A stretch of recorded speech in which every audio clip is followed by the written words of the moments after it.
Good evening. We're going to call this meeting to order. I would like to remind everyone that this meeting is being broadcast live.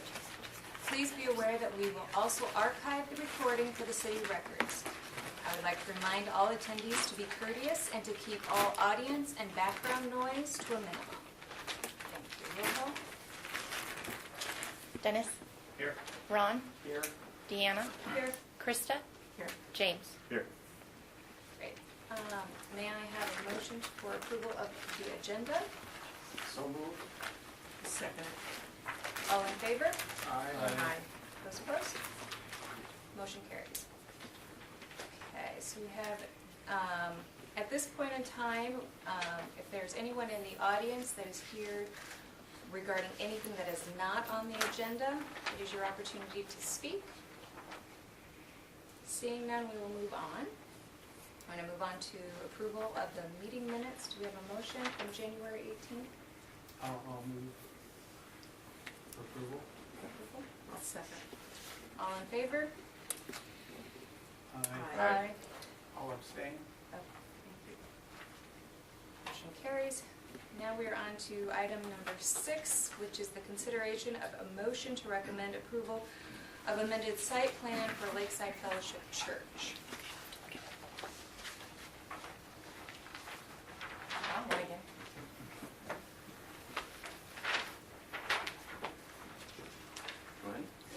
All right. Thank you, members of the commission, for hearing us again. My name is Curtis Ayler, architect at Studio Melee, representing Lakeside Fellowship Church's proposal. We're at 820 First Street, Suite 220 in West Des Moines. And what we wanted to do tonight, since most of the issues last time regarded the elevations and the building itself, was to just focus on that element. So I was going to go through kind of rehearsing some of the issues and comments that we heard from last meeting, our responses and changes to because of that, and then we have a member of the church who'd like to make some comments as well. So in starting some of the things that we heard from last time, we know there was some confusion regarding as far as what phase 2 would look like, how our building sat on the site, which views were the primary views from the ones that we had given you last time. So one of the things we wanted to do was come back and try to show better what those would be and what those angles are going to be from. I know we kind of didn't clearly identify that last time. So we also heard comments about the desire to understand what phase 2 would be. That we know that you're not voting on that at this meeting, but we knew that it would help to probably see the master plan of the site and what the church hopes to achieve long term. We also heard a few comments about not enough architectural articulation, the building feeling very sort of single color, monotone. At the time it was mostly white and very light gray siding. That didn't have a lot of contrast to it. That it could use more glass and more concrete, and there was a lot of, well, at least some hints that, you know, it's sort of the first thing people are going to see coming into the community, and you're setting a precedent for new visitors and members of the community entering from Bridge Road. So I'll walk you through some of these slides. To start, we wanted to just talk through the phase 2 aspect. One of the things that we talked about very early on when we were laying out the site was that eventually the driveway entrance would sort of lead directly to the future entry. So the concept was always that at some point the parking could extend to the east, but mainly the building would extend to the east, and the new entry that would basically create the split between going to the fellowship gymnasium side or the sanctuary side would occur in that connection in the center. So hopefully this maybe helps explain kind of the long-term goals and help you understand maybe how it's sitting on the site, and the desire to not downplay the entry, but to not make it too noticeable where eventually the church would end up competing with their own design. Then to start, we brought 4 views, 2 from basically from Bridge Road and 2 from much closer to the facade, but what we feel are basically the primary angles close to the site. So this one would be as someone just turns in at the curb cut, and that view looking down that road. And one of the first things I point out is just the distance involved. We did measure it, and it's over the length of a football field. So we are set back quite a ways from the site, which I think is hard to visualize, especially from our last images. And the next view is basically the same angle, but closer up as you approach it. And at this point, I'd like to start going through some of the, basically some of the changes that we've made. So, one of the things that we did was redesign the vestibule at the front. Before, the vestibule turned the other way, and there was not this concrete wall here. In an attempt to add more concrete, especially at a pedestrian scale, we've added a concrete wall, which you'll also see in the other view even better. That basically comes out towards the sidewalk, kind of capturing people as they enter the building. And then facing the blue turn down to the southeast corner as you approach, so you see more of that brighter blue color as you near the building. You'll also notice right away that we've added a lot of contrast. We went with a darker siding. Before, we were basically presenting the building to be more of a bright church color, so we had quite a bit of white, lighter color, and a little bit of the blue. The plan now is to add a lot more of the blue. There's a band that is right across to here. It's really hard to see in this image, but we heightened that from 4 inches to 6 inches. But basically trying to make a blue band that'll carry around the building and create more of a water table. And then we switched from lighter siding to primarily a darker charcoal gray to get that greater contrast between the lighter concrete and the metal siding. So instead of the concrete and the metal reading all as one, it'll hopefully read sort of as the base and then the shaft and then the capital of the building. So. Next view is as you basically continue around and how you would see it, a zoomed in view, but from the first approach coming down Bridge Road as you enter Polk City. And this will help maybe show some of the other, you can see that concrete wall that comes out, and then basically the contrast now with the dark siding allows it to articulate that difference.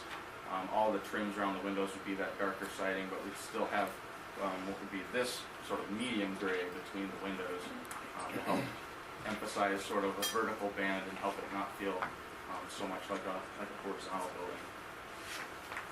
We also did change the metal siding type from a stucco embossed to an architectural flat, so it will be smooth just like these samples. I'll go ahead and pass these around. The metal panel that we brought last time had basically a stippled embossed look. And sometimes read a little more residential, so right now we're proposing to go with just the flat, smooth. We also added some features here. We've shown enhanced landscaping. We tried to better show what the current landscaping plan shows and what as far as the landscaping plan that's been approved by staff or reviewed by staff. That this shows better the number of shrubs, the trees, and we've tried to put a lot of those closer to the building, help create a little bit more of a break between the base of the building and when it meets the ground.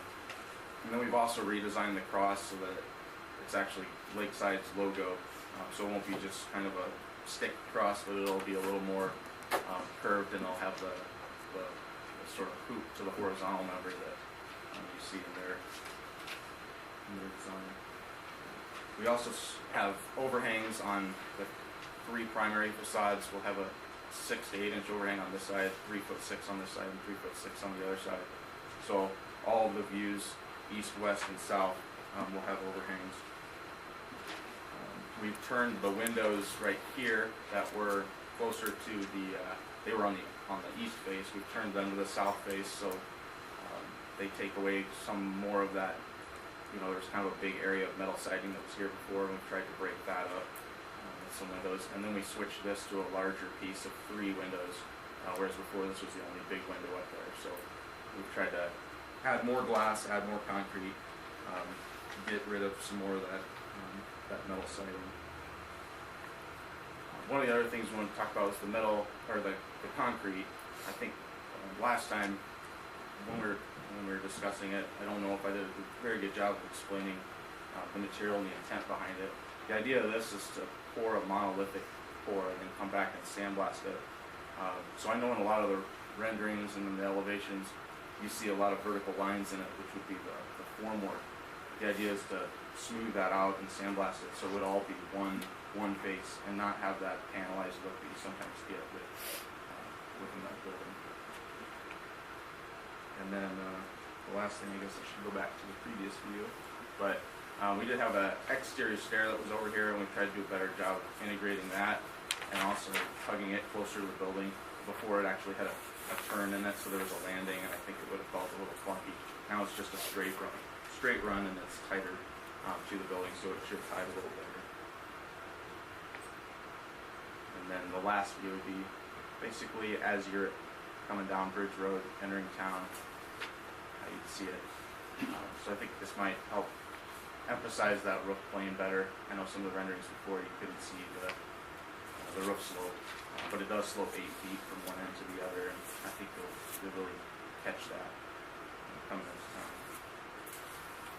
So to kind of wrap that up, I think our goal is to really come at this with a quality building, and I think the church's goals are to have a good-looking building, more than anybody would want. And the premium materials requirement we feel are met, just because we're using those concealed spline architectural panels that are with flat finish. And we also feel that the building signage areas are met because we've stayed under the building signage area limits. So, and do you have any comments, Brady, that you'd like to share? Or? I do. I have a few. All right. Well, hi, my name's Brady Warwick. I live in Polk City, live at 810 Edgewater Drive. I've lived in Polk City for over 10 and a half years. I first came to Polk City in 2000 when doing a summer internship down here working for ID. And I thought if I ever move to Iowa and Des Moines, I'm going to move to Polk City. And the opportunity came up, and my wife and I moved here from South Dakota, and we've been living at 810 Edgewater Drive ever since. Shortly after we moved in, Lakeside Fellowship came knocking at our door, and my wife and I have gone to church there ever since for about 10 years. And now we have 3 kids, and proud to be part of the Polk City community, and certainly enjoy living here, and are pleased to live here. So the reason why I'm here is just to represent myself as a member of the community, also as a member of Lakeside Fellowship Church, and to urge the commission to recommend the site proposal as shown today. I also serve on the building committee of our church, and we've spent countless hours on this thing, putting this together, and we're proud of it. The church is behind it. We've had several meetings, and we've done several fundraising initiatives based off of this design that have proven to be pretty successful. And time is becoming of the essence for us. We urge you to approve it tonight. Go to council hopefully on Monday, Lord willing. Gets approved, and then Thursday night next week, our church has a special meeting to go through this, and then to vote on whether to move forward with the plan or not. So certainly we're encouraged about the design. I myself, after living here, I'll live only a couple blocks away from this. Want something to be proud of. I mean, I view this as a handshake when you come in the community as you go across the bridge. And with all those trees and the shrubs and just the look of the building there, certainly are excited about it. And I know that Curtis spoke a lot about the metal and the glass and the steel. And well, that's all part of the building. We view this building as an oasis for the community. A place for people to go if they're down and out, if they're hurting. And a place where we can reach the community. We'll have a high school-sized basketball court in there. A place where people can go play basketball when it's 10 below zero outside. Where kids can go and be kids and shoot baskets. We've graded it for 2 soccer fields, and my son plays soccer, and we're desperately in need of more fields where we can practice or maybe even play games. And this site includes that. We've done several community outreach initiatives throughout the years.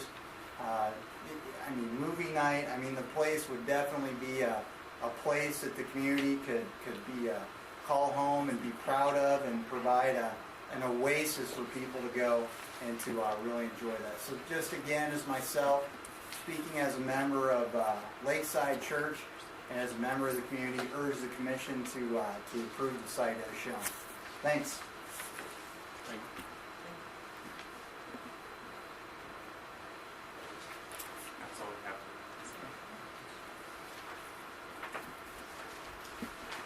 Kathleen, do you have any comments? Realistically, everything's been addressed on the site plan other than the architecture, so it's really outstanding. And I know I wasn't here last meeting, so I wasn't sure what the issues were that carried it over. I was here when the initial site plan was approved with the single, Right. with the single slope roof. And the key in that was it being a phase 1 and phase 2 was going to be not necessarily the mirror image of that, but at least a building sloping in the opposite direction that would give it a more comprehensive look Right. to more comply with our architectural standards from that perspective at that point in time. Yeah, and I don't know that they've got, I guess they can address the future part of the I just building, wanted but to say that because that but- will be our expectation if it ever phase 2 if it does come forward. Mhm. I just want to say I appreciate, us working through this, and appreciate all that you've done to come up with something I think we can all be proud of, whether we attend it or not. Is there anything that in a motion needs to be done? Because, do we use this as or how do we? What I mean is, usually this is the old, the set of recommendations you have are the old from yeah, it would be, I guess, just making sure that it's, referencing the plan that was presented tonight okay, all right. in terms of the architectural. I guess I'm willing to make a motion that we recommend approval of the church, of the, is it site plan? Yes, it's Lakeside Fellowship Church site plan. Fellowship Church site plan as amended or presented this evening, this meeting, and subject to all the other recommendations in the city engineer memorandum dated January 14th, 2016. Second. Any other comments before we vote on it?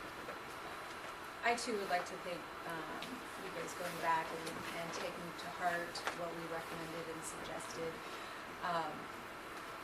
And I really appreciate that. Roll call? James, Yes. Dennis, Yes. Ron, Yes. Deanna, No. Krista. Yes. Motion carries. Motion carries. Okay, now we move on to, thank you, Lakeside Fellowship. Now we move on to Crossroads at the Lake. Kathleen.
Yes, tonight, the next item on your agenda is related to Crossroads on the Lake.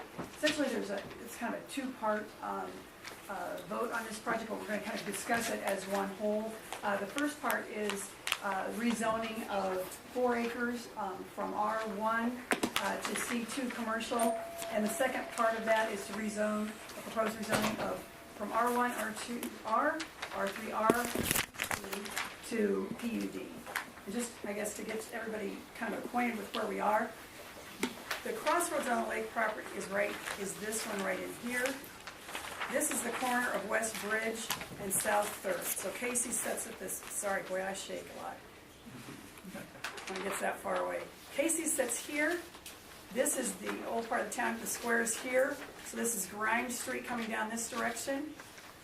And then down here, this is Pine Ridge Estates with Pine Ridge Drive here and Deer Haven this direction. This area here is the proposed Deer Haven subdivision that's already been approved by the city. So we have that in there just to give you, so you can kind of see how the project relates. Again, this is West Bridge Road. They're proposing West Bridge Road, kind of go through the development in this direction, and then over, and then it would eventually connect up to Broadway. There'd be another street extension here coming into the project, and that would connect to Grimes. A short little cul-de-sac here, and that's the bulk of it. The development plan, when we get into it, you'll see that it's a mixture of single family and bi-attached townhomes.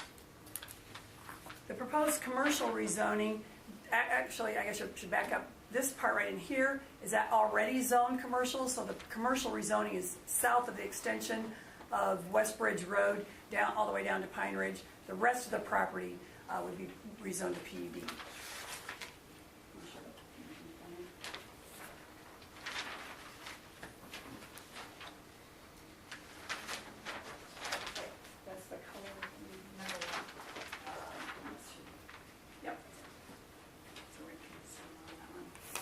So this is the overall colored PUD plan. As I said, just briefly, as you look here, these three lots are already zoned C2 commercial. These two lots here are the ones that are proposed to be rezoned, again totaling 4.0 acres. With respect to any comments on the commercial rezoning, there is a required 30-foot landscape buffer along the east and the south side per code. They've now shown that. There are existing trees in this area, which we would look at the sufficiency of those trees with a future site plan. We don't have enough information now to tell. And then also that site plan, as they do grading, may change those trees. So again, that will be reviewed in more detail on the site plan. Previously there's been discussed the possibility of having some less intensive uses on the south side of the commercial area as it butts up against Pine Ridge Estates in the south. With respect to the darker green residential area, again being proposed to be a PUD, which is planned unit development. Just kind of wanted to touch base on that, since that may not be familiar to members of the audience, and we don't do it a lot here at P&Z level either. So a planned unit development is intended to and designed to promote and encourage development or redevelopment of tracts of land on a planned, unified basis by allowing greater flexibility for those developments that propose a creative and innovative design whose layout is not achievable under the standards of other zoning districts. The planned unit development district shall be reserved for only those developments which meets one or more of the following criteria. In this particular one, one of the criteria is varying land uses. Land use is all low density, so really doesn't meet that criteria. A second criteria is protection and preservation of existing vegetation and water resources. At this point in time, we don't have a stormwater management plan or grading plan, so I can't speak, and our engineers can't speak necessarily to how much preservation is being accomplished with this.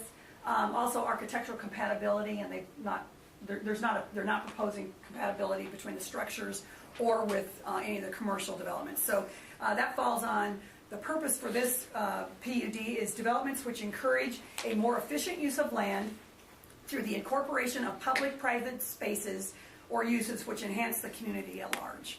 So what we're looking at is some adjustment of the standard regulations that would be balanced out and offset by increased public uses. Some of the uses that we would typically are negotiable as a part of this master planning process that they are proposing include that relate to lots and setbacks. The first is on the single family lots. They really are proposing to meet all the regulations in terms of bulk, front yard setbacks, that kind of thing, lot size, lot width, with the exception of 7-foot wide side yards versus 8-foot wide side yards.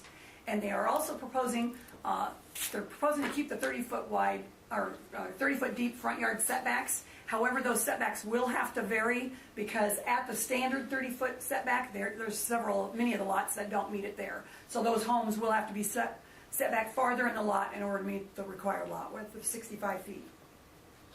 With respect to the duplex lots, and those are located, I guess I should show that. Step a little closer here so I can see myself. These are the duplex lots here. Whoops, sorry. There's 21 in total. Generally right off of Grimes Street, those lots there. And then the ones that are backing up to the proposed commercial are the primary locations for those lots.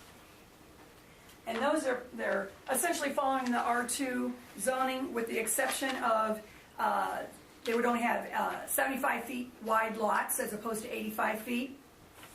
Adjacent to Grimes Street, right here, they're proposing that the setback be reduced from 30 feet on the front, which really is the side of these lots, but technically, since it faces Grimes Street, it's a front yard setback. They're proposing to reduce that to 25 feet. And then adjacent to Bridge Road, there's 2 lots, one on either side here. As it goes into Dare Haven, they're proposing those lots have a 25-foot front yard setback on the Bridge Road side. Also, there's several of the lots around this cul-de-sac that do not meet your 45 or 40-foot front or street frontage requirement. In other words, even though the lot's 65 feet, at the right-of-way line it should be 40 feet, and those lots are less than that. Again, those are kinds of typical things that you might expect a PUD to amend. The other thing that they're looking at is the block length. Your code requires 1,320 linear feet is the maximum block length. On this plan, you're approximately from starting at Bridge Road all the way around, all the way around to here is approximately 2,220. So, nearly twice your standard block length on that. The block length would be a little bit less at 1,700 if Whispering Pines connected. Another variation from your typical ordinances is the boulevard sections that they're kind of proposing in here. I understand they may be bioswales and used for drainage purposes, but your subdivision code doesn't really address that, which means these would be, each side of the street would be only 16 foot wide. You would not have parking in those areas, so it would be limited to parking, and unless there was an agreement or a homeowners association to take care of those bioswales or green spaces would need to be maintained by the city. I know this is one, there's some areas where the radiuses are a little bit sharper than what your subdivision ordinance requires, 200 foot versus 150 foot. So that's really the bulk of what they're proposing to change in terms of your bulk requirements on the lots. With respect to some other requirements that we feel more, they actually go beyond the scope of the development. They have impact on existing neighborhoods or on existing streets and infrastructure. The first is that the location of this new street does not conform to the approved access management plan. That plan was approved by City Council on November 24th, 2014, after a recommendation from the Planning and Zoning Commission. I don't know if you want to show the plan with the street.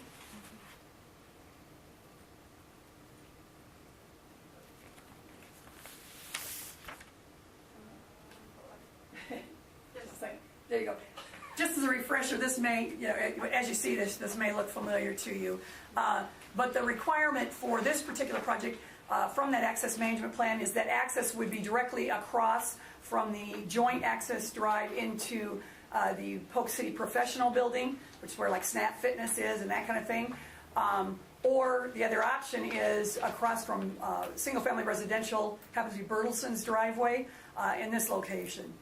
And they're proposing a location in between that doesn't meet SUDAS in terms of spacing in either direction.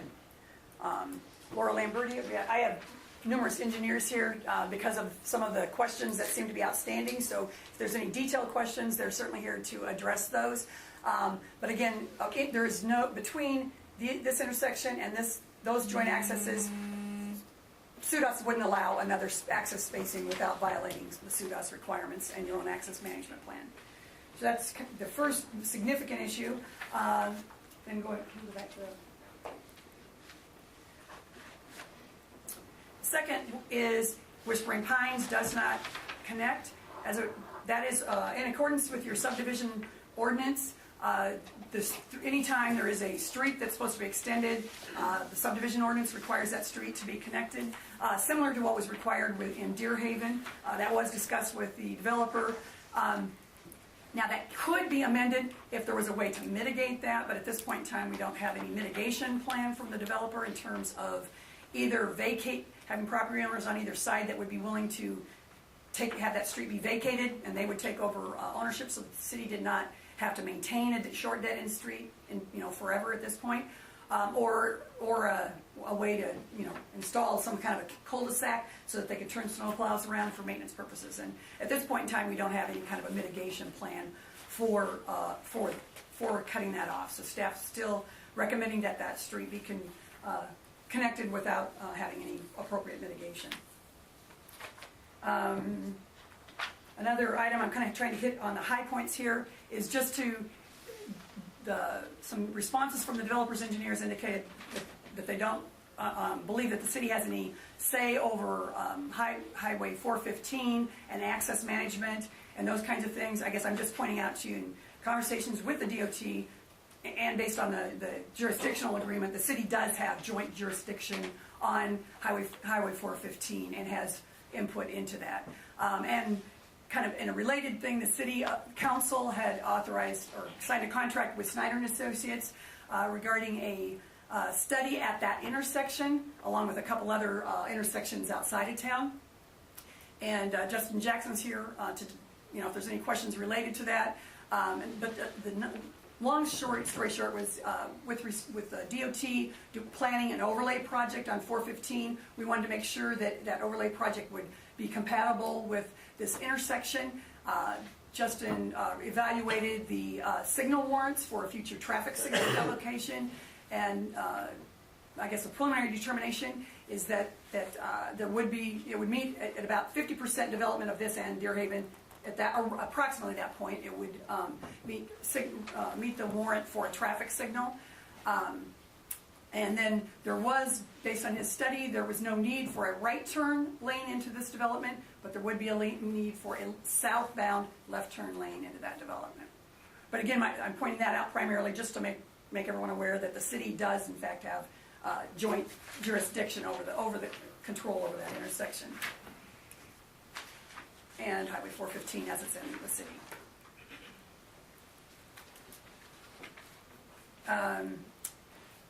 Another issue that Justin looked at again back in, December 11th, 2006, the city approved a functional classification map, which Jenny has to pull up if we need to. But essentially what that did was it defined Westbridge Road as it extended east as a collector all the way from South 3rd all the way, which would then go through Deer Haven up to Broadway. So that entire street has been identified as a collector road. Justin confirmed that the numbers still justify that. In Deer Haven, it is set up as a collector road, and what that means is a 70-foot wide right-of-way with 31-foot back-to-back pavement. A little bit wider pavement, a little bit wider right-of-way based on the needs of a collector. We've recommended that remain classified as a collector through this development, which would have some impact on the right-of-way because they're showing it only with 60-foot right-of-way, 26-foot back-to-back, the same as you would on a local street. So we're asking that be bumped up to meet the requirements of a collector. Again, I think I've already mentioned the bioswales would need to be maintained by the city. Any additional right-of-way that's required along here would be reviewed as a part of the future plat, including the need for providing the typical radiuses at the intersections on that right-of-way to accommodate utilities and the like, as per the subdivision ordinance. Now, I kind of went through some of the items that they're asking to be waived or the requirements that would be reduced. So I kind of now want to touch on what they are doing sort of as an offsetting thing. They are proposing to dedicate the detention pond and a park. The park, however, with the trails meets your ordinance but does not exceed what would be required based on the number of units in your development. So there's not extra park ground being proposed. And in fact, we don't have a grading plan, so we cannot tell how much of that park would be usable versus how much of it would be just a natural ditch. So it's a hill, isn't it? Pardon? It's a hill, isn't There's it? significant grade change across this, yes. So I just can't speak to how much of it would be usable at this point in time. City does not have an obligation to take parks or detention ponds for that matter. And they are proposing it to be a wet bottom pond. One of the other concerns we have is they are showing a trail starting right about here and going north, going north to the detention pond. I'm sorry, I'm so shaky, just too far away from me. And then following the pond out to the street, then following the street, crossing, and then connecting to the trail in Deer Haven. There we'd recommended the trail, rather than having so many driveway crossings, that we actually carry it into the park and follow it that way, and that the curves be designed per us for a 60 mile an hour or 60-foot radius for a ASHTO design on the bike trail itself. The other... Yeah, this is part of our regional trail system. Yes, it is. Not just a city... Exactly. Yes, it's part of the overall plan for the city to connect the Neil Smith to the High Trestle Trail.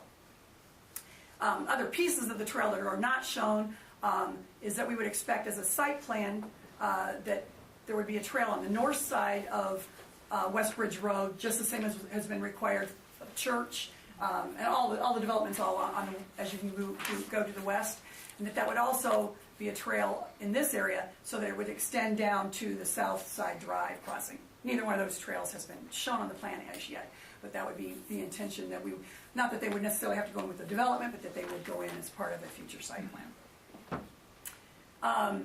I guess while we're kind of talking about the trails, the developer is only proposing 15-foot wide trail easements.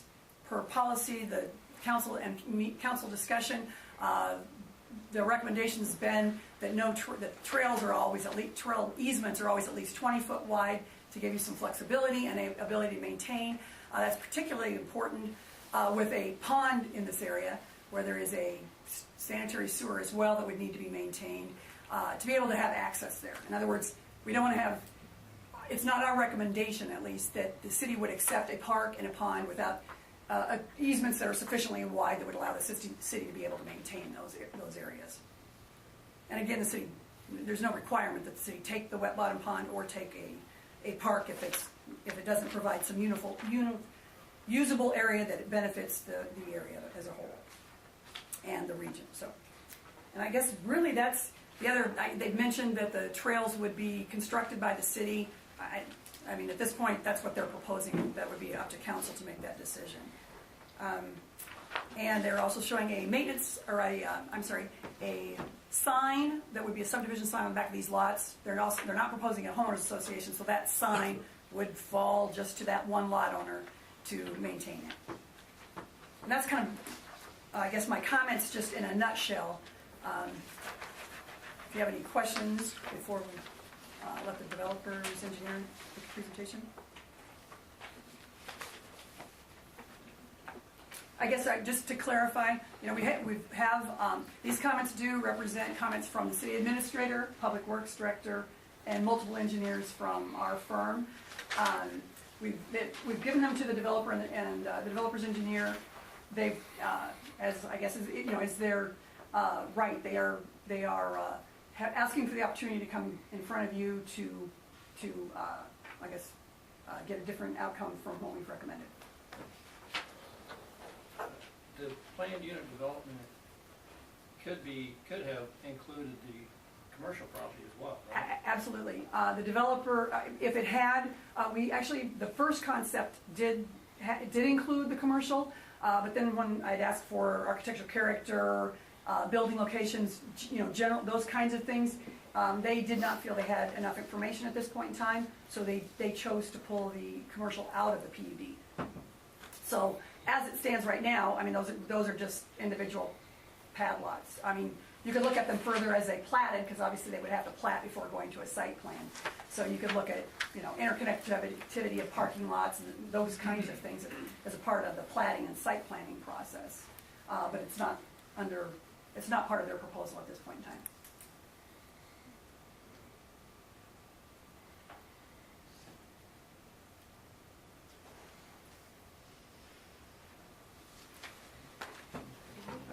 Probably have some questions later. Sure. I believe.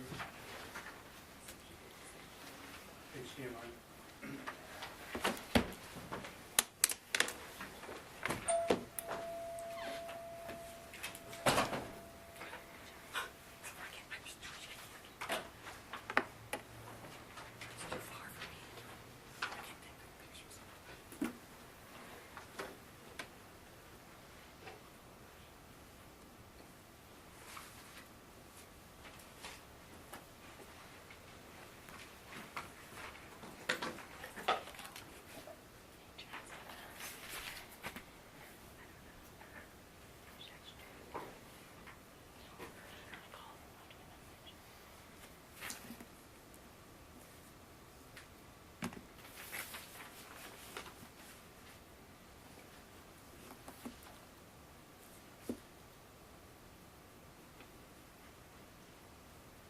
Kathleen, do we have anywhere else in the city where we have those basins in the middle of the streets like that?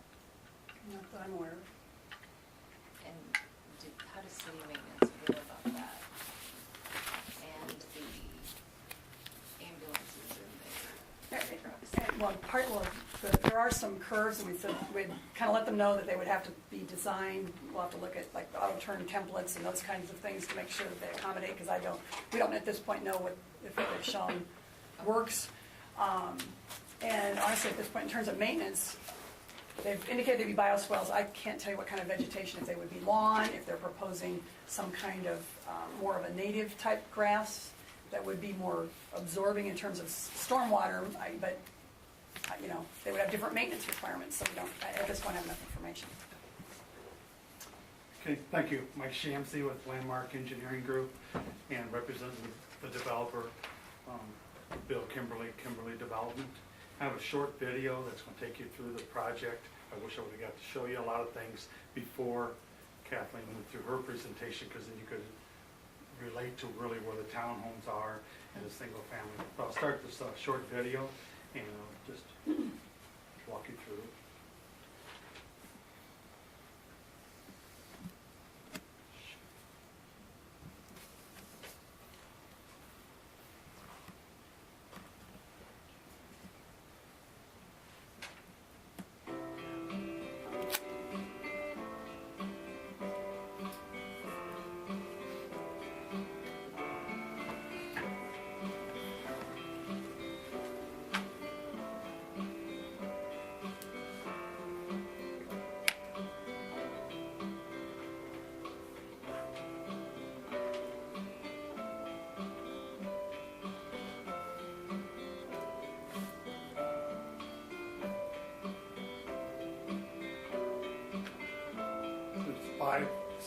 Five twin units on that side of the development right there.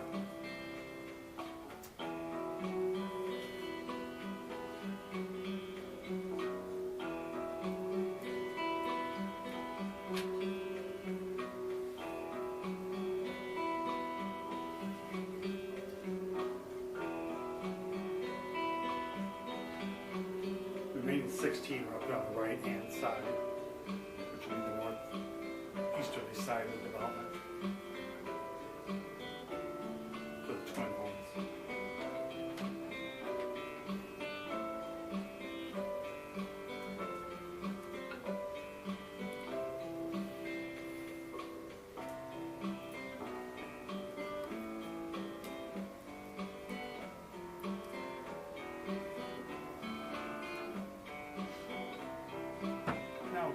3D image of what the development is going to really look like.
Okay.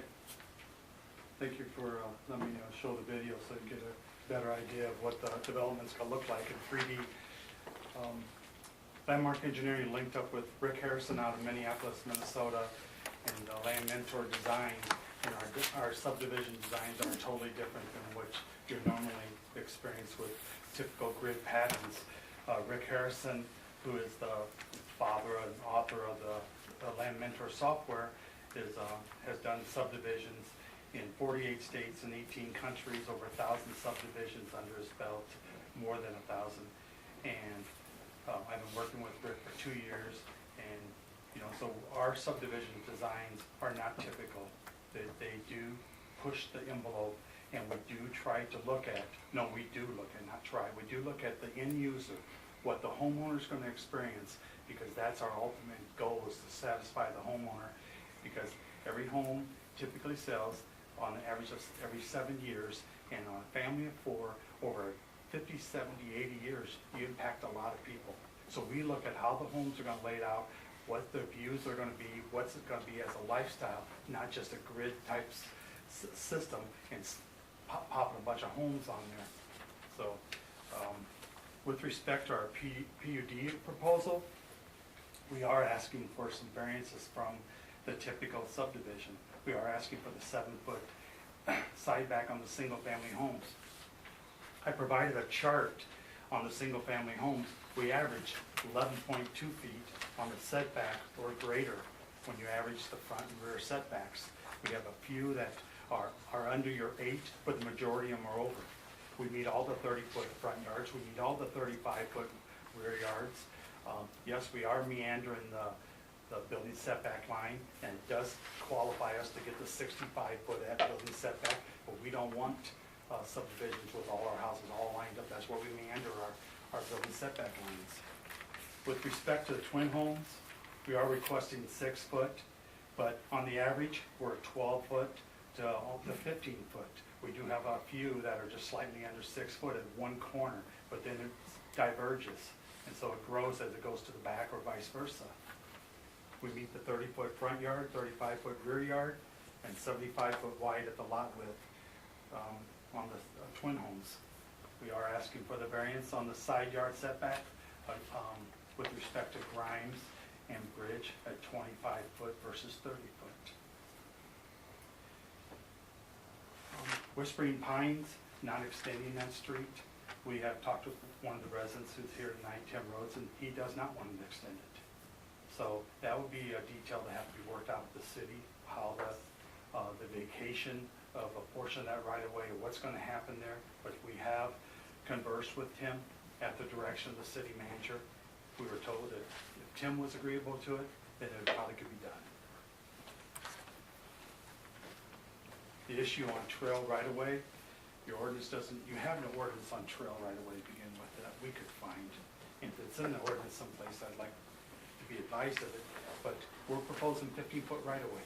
Developer's not agreeable to give 20 at this time. So that's what he's proposing. He's not willing to construct the trails. And that's why in our letter to the city, we stated that.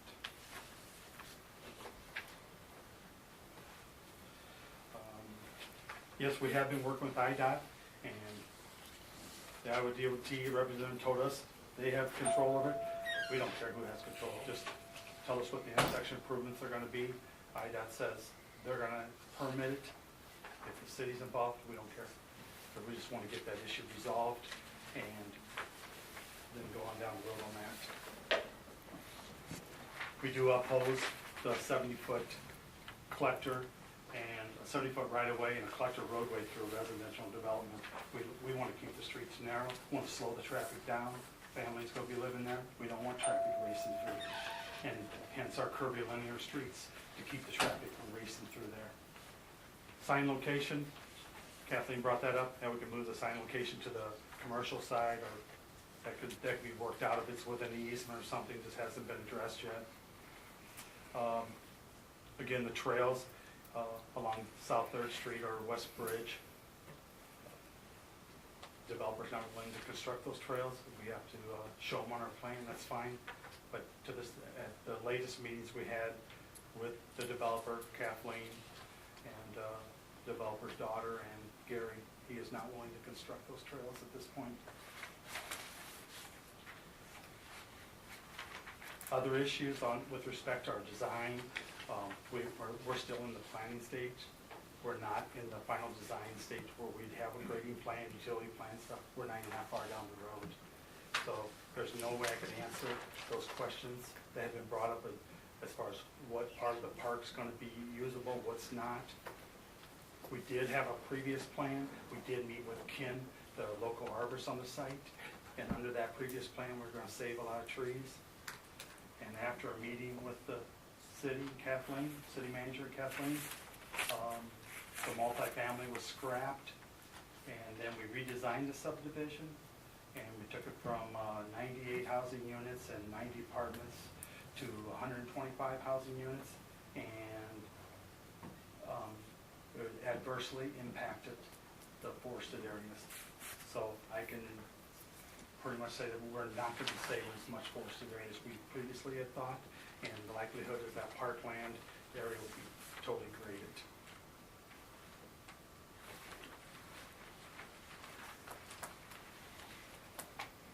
With respect to the detention basin,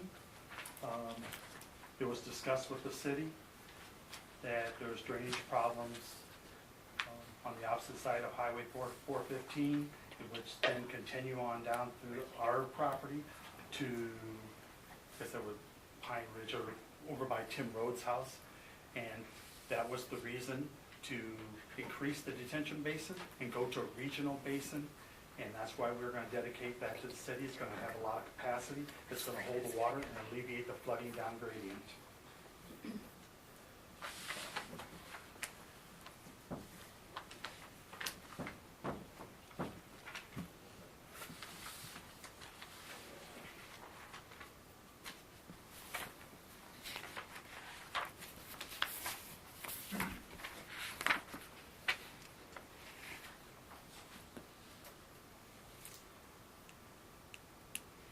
I believe it takes care of all the issues I want to speak, and I'll answer any questions. I guess I do have a question about the routing of the regional trail. As you're currently proposing, it would come out and then cut along the front yards of 1, 2, 3, 4, 5, 6, 7, 8. So across 8 driveways and then cross the street. And quite frankly, I find that unworkable. Okay. So just want to share that opinion with you. Well, in our previous plan, we, before it had to be redesigned, we did have the trail crossing the street and then entering right into the park. But in the redesign, it got changed, and I'm sure we can look at that. And I even told Kathleen I would look at that. She's suggested to go behind a couple of those lots, and I haven't had time to look at that for the rerouting of that trail. So it's something I can look at.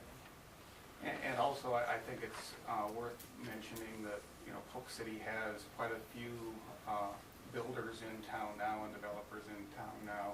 I was thrilled to see a proposal from somebody new. However, we're going to be judging your proposal using the same standards, rules, and regulations that we use for all of our current developers. Granted, this is a PUD, so a different concept. But, these are the same questions we'd be asking anyone. As far as from the builders, Bill Kimberly's reputation is excellent. 30 years. I know lots of people in Ankeny and Yeah. and haven't heard bad things, yeah. He's an excellent builder, so. Speaking of the bike trails, while we're on that topic, on the Deer Haven plat, I'm trying to remember where the bike trails ran on that one. The bike, and I apologize, I don't have the Deer Haven one with me, but the trail in Deer Haven is in a 20-foot wide easement that lies just on the rear of the lots that actually That's what I abut was the thinking. existing lots. It's a 20-foot wide easement that runs along there, so it would connect at the northeast corner there.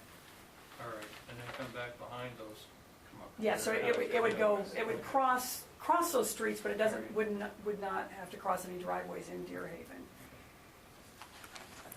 And again, that is a 20-foot wide easement. Also on the 3rd Street Access Management Plan, that is something that this group worked very hard on for quite a few years and got it approved by council. Essentially what we were looking for was protection by regulation for an incident like this, where we had one developer wanting to bring a street in at a different spot than a development already on the other side. But isn't the other side residential? The other side is the outlet to some commercial property. Mhm. And so that's where we are proposing, or that's where the access management plan is showing that we would have a gap in a island should an island ever occur. And so that's where the access management plan is saying that. And also just to clarify, that is not a state highway. That is 3rd Street, 415 does not go through that section of the development here. And so we had all seen in many other communities situations, bad cases where streets don't align on main corridors. You come up to the corridor or come up to the street, and not only do you have to worry about the traffic coming both directions, but you have to try to figure out where your oncoming traffic is as well. And if you didn't want to go straight across, you have to make 2 left turns or do whatever. And So we've worked hard to do that, and I know I don't have any appetite to go against that access management plan at the first time it's ever really come into play. That was its purpose, was to make sure that we could get both sides of the street to agree on where those streets would be. The other side is already built at this point in time, so I don't see, that moving.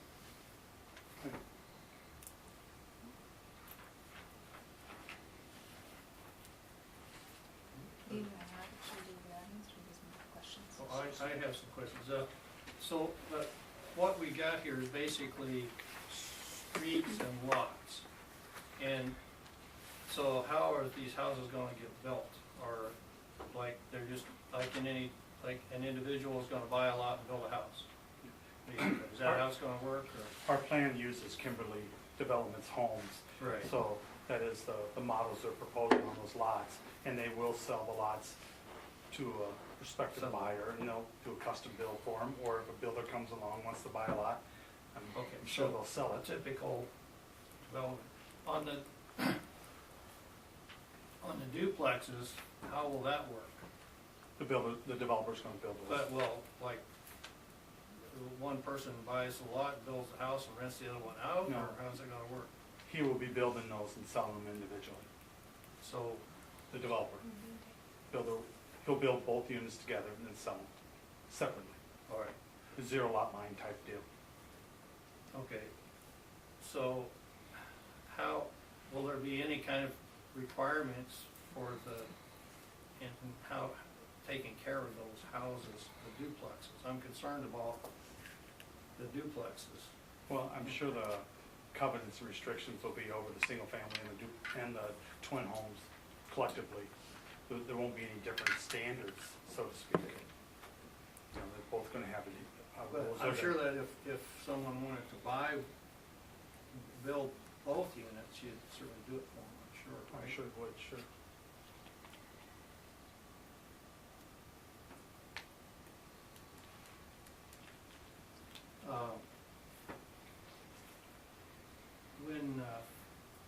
When you were, what do you envision for these commercial properties up here? I mean, what do you expect to happen with those?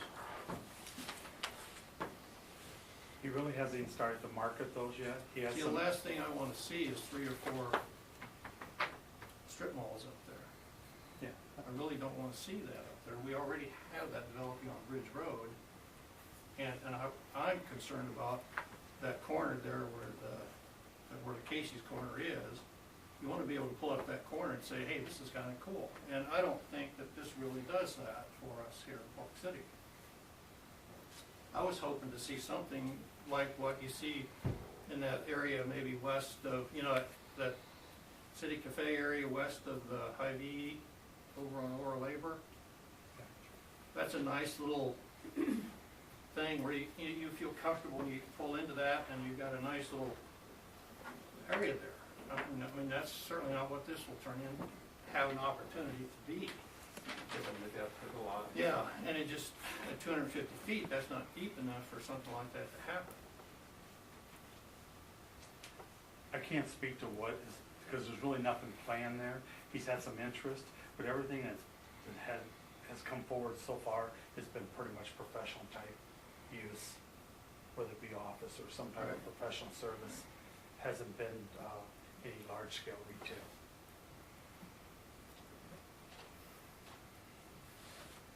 And again, there's a lot of drainage issues with that particular tract. And by putting the detention pond in the center, when it seems like most of the problems are around the perimeter, in terms of it going out like this, how are you gonna grade it to get everything to come to the center? We'll get that done. We'll bring the grading plan, you'll see it. We have the detention basin planned where the creek runs through the property now. It runs right to the middle. I see that. And so we There's plan on gonna be some excavating that out. Pretty and- extensive grading to get that to reverse course, if you will, for all that water that comes into the area. Yeah.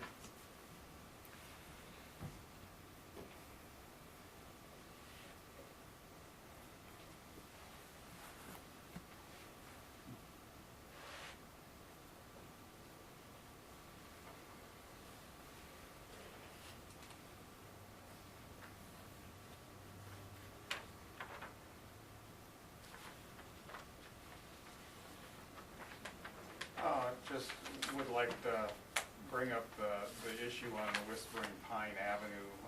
You know, if indeed the two owners on either side would be agreeable to a vacation and that, of the property by the city, I would certainly not, and it could be reconfigured so that the concrete would come out, a curb would go in, that would be a large side yard for those folks. I think they have driveway access off it, so they'd have to keep the concrete in to access their driveways. And they both have it, Yeah, they both have and side so that driveways. would need to have some sort of a, you know, a logical end put on that street. But I wouldn't, if they were both agreeable to that, I wouldn't stand in the way of it. I certainly don't like it.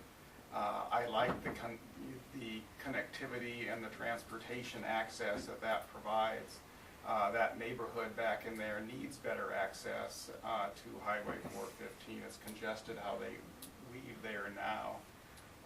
Going the way this plan is configured with East Bridge moving further north, that's a more circular route for them to get to Bridge Road using that access now. Bridge Road and, I'm sorry, and 3rd Street. So, you know, I would like to see it go through if indeed those two homeowners can agree on taking it. Also, our comprehensive plan that's in existence now and the new one that we will be approving shortly, both talk about, you know, having neighborhood connectivity and the interplay between neighborhoods. I feel that cutting off the Whispering Pine Avenue essentially severs the whole Pine Ridge development from this development, and there's really no access between the two.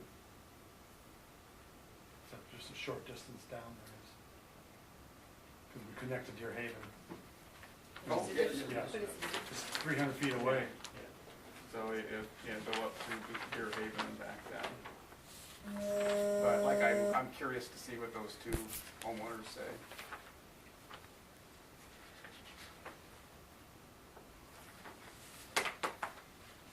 Anyone in the audience have anything they would like to comment on? So I would ask that you do state your name and address and try to keep your comments to about 3 minutes if you could. Okay. Thank you. Take that one. People rarely do, but My name is Ken Herndon, and I live at 425 Timberline Drive. And we have had problems. We've lived there for 13 years, and we have had problems over the years with the water coming down the creek that comes down between us and the homes that are on Whispering Pines. This has been an ongoing problem, and we weren't able to resolve this with the city, and we had numerous meetings with the council and with the mayor and the engineering people, and we were never able to come to an agreement on it. And this went on for a period of years, actually 3 years, and I never felt like anyone really understood the magnitude of the water that comes down through there. It's not only eroding our yards, it's also, I felt like it was a serious problem with all the children in the neighborhood, and I wanted that to be known at the time. We had our own council, and we tried to work with the mayor, and we could never do anything, so I had to actually take it upon myself to fix the creek as it runs through my yard. Actually, when I first started out, year one, it wasn't real bad, but over a 3-year period and all of the water that came down there, it continued to grow, cut into our yards, and I had to do something. So I put in a hand-carried 125,000 pounds of riprap. that I had delivered to the street in Timberline. And with a wheelbarrow and a shovel, I took all of that rock back down into that creek to get it stabilized. And it has been stabilized now for several years. My concern is that I understand there's going to be a retention pond in this new area with all of the housing, all of the cement, everything that's going to be going on there. My hope is that it won't throw any more water our way. It's already, I feel, over capacity. And if you could see that water coming down there, it's incredible. The amount of water that comes through there when we have a 3-inch rain. And anything above that, it just gets worse. So I would like to ask the planning and zoning board to at least consider, what the water situation will be. I know that was mentioned once before, and if you would take a look at that for us, we would greatly appreciate it. Thank you very much. Thank you. Thank you. And I think Kathleen had mentioned earlier, she doesn't have those calculations yet. Kathleen, can you talk a little bit about some of the things that you look for when you do get those regarding, what's currently coming off the property versus what will be coming off of the property after it's developed? Yeah, as a matter of fact, maybe I'll pass that on to one of our engineers. Laura can answer that question perhaps. She does a lot of she reviews the bulk of our stormwater management plans. Can we get the map, that area map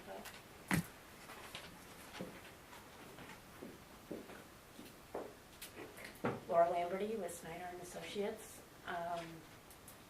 What we look for is that within the property, I believe this parcel has several drainage basins. So there's several points where the water discharges.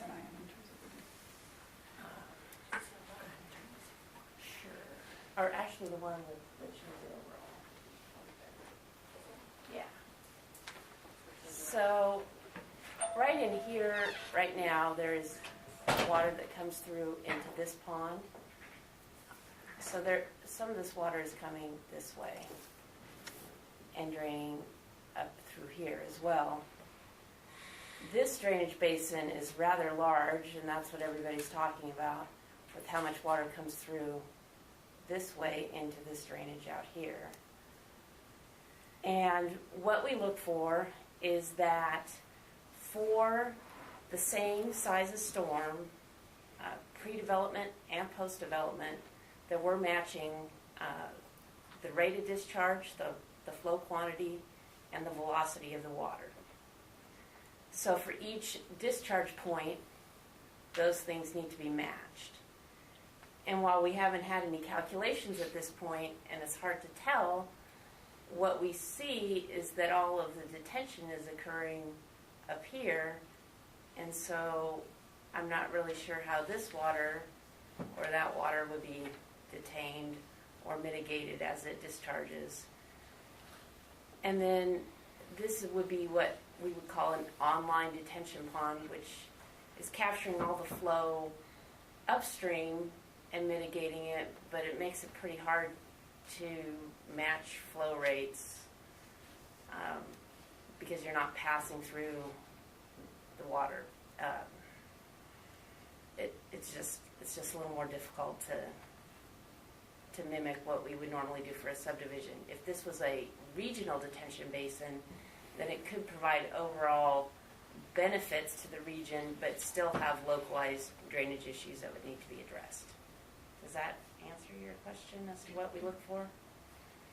Well, I mean, we still have a lot of work to do there. There's Yes. a lot of work to do, and this is just a zoning decision at this point, and we have not reviewed any engineering calculations, nor is the applicant required to do those investigations.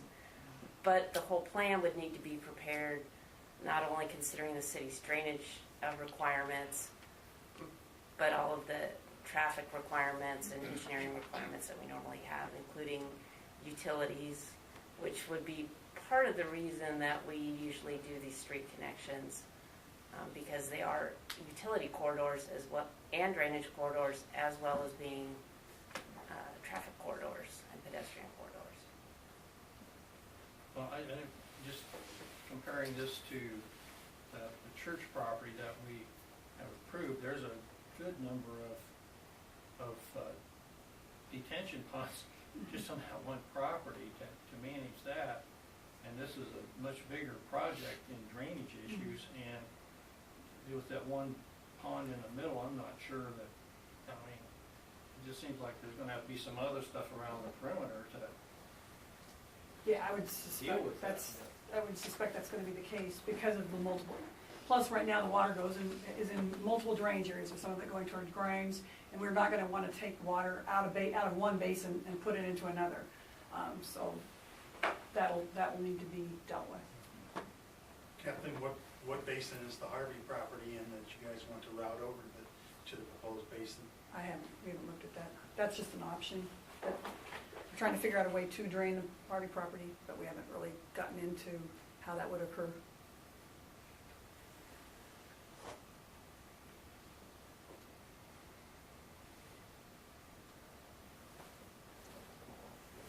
Thank you. Thanks.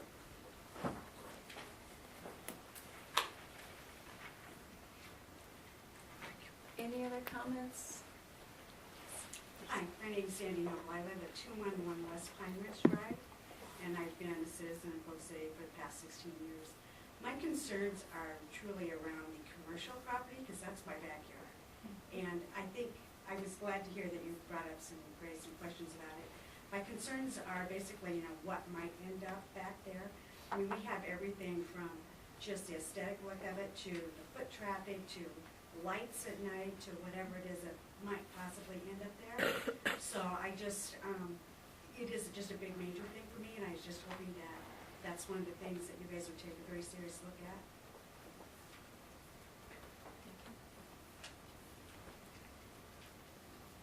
Anyone else? Any other comments, questions, thoughts? We have potentially 3 motions in front of us.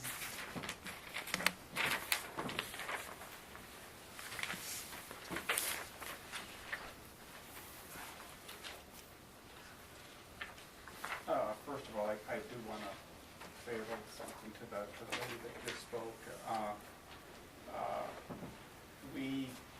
Whenever we do something that has commercial next to residential, we, by our zoning regulations, assume your house is right there and have the buffering, and the plan shows the buffering, assuming your house is right there.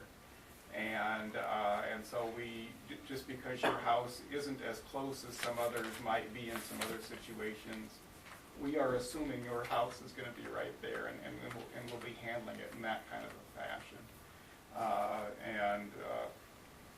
I know in the write-ups, the city suggested, and it sounded like the developer was open to limiting some restrictions out of the southernmost parcel. We have yet to talk about that. But regarding lighting and those kinds of things, that gets an extensive look at the site plan. But yeah, we're always very cautious with commercial up against any residential.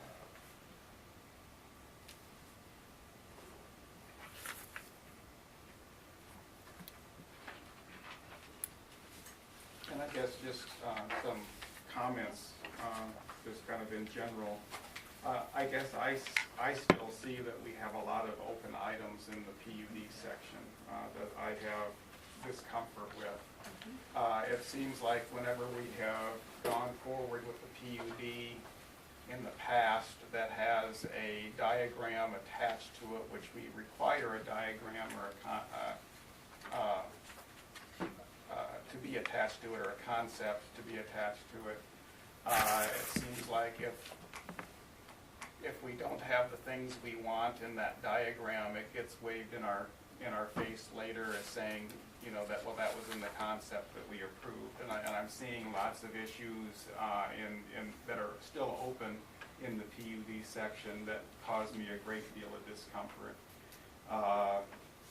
The access management plan for the northernmost unnamed street, the Whispering Pine termination. The 70-foot collector is an open issue that needs to be resolved, although that's, I guess, not one that is necessarily causing me to fall on my sword or anything from the standpoint of, could it be resolved later? I think we need some direction from City Council on the whole concept of city maintenance of ponds and detention reservoirs. We've had a couple of cases in our, and I'm not just saying you, Ron, I'm asking you to maybe ask at council. We've had some examples in our city that I think have been thorns in people's sides, it seems like, over the years since they've been installed, and it would be good to know whether the city would want to take possession of something like that, take the maintenance responsibility. And then also the routing of the regional trail and the width of that regional trail easement, particularly if that's our only access to a park, and we have to maintain that park but may not have access to it to maintain.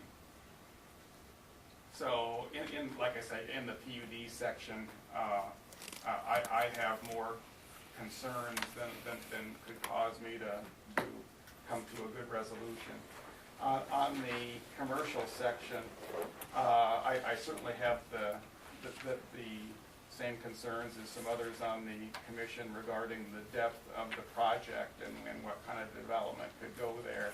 However, we can't necessarily always stipulate that ourselves. The market can drive that sometime. But we can certainly help alleviate some of the concerns on the uses that might need to be restricted from that south parcel, which ends up being a relatively small parcel. But if that was more of a office use versus something that could have a restaurant with a lot of evening car noise, things of that nature. Personally, I've lived next to offices before. They're great neighbors. Everybody goes home at 5. But anyway, myself, I couldn't come to make a motion anyway on a PUD rezoning. Curious other people's thoughts and also their concern on the commercial. Yeah, I could not support this as it is now presented. I was really, this is our opportunity for Polk City to have a real showcase entrance to the city, and this just doesn't do that. And I'm not sure, and I think, I don't know, I mean, just thinking, we could go a little deeper on commercial, maybe on the street coming in, and weave something around that and put some, maybe even apartments or something up over in the corner there. I don't know, I'm just trying to think of ways to make this look nice as we come into the city. I would really like for, when you come up to the corner there, Casey's to say, hey, this is kind of cool, this is a neat place. And deeper at Westbridge Road. Yeah, so that, that, I don't know how many of you have been in North Ames. That's a nice development that they've done up there. When you drive into the commercial area, it's comfortable. It's nice. It's not cold and stuff. I just would like to see us try for something like that. And I know that the market drives a lot of this, and we all know that that property along the road is the most valuable property for commercial purposes. But I would like to see us try to do something there that 15 years from now we'll all be proud of and happy with. So I really would hate to see us have 3 or 4 office type buildings, or just like a rectangular building here. So anyway, that's just my input. I do like the the meandering streets and those sorts of things. I think that's very nice. But I think being an entrance into our city, I would really like to try and really get something, very, very nice. We did look at the parking situation, and the parking requirements are so horrendous that it's impossible to financially build those apartments. And on the 90 units, we need like 360 parking stalls or something. It's just so twice what everybody else is. And we had a plan that had 90 apartments, and then we had, I think it was 45 garages, and the rest of it had great parking that would be similar to some of the other municipalities.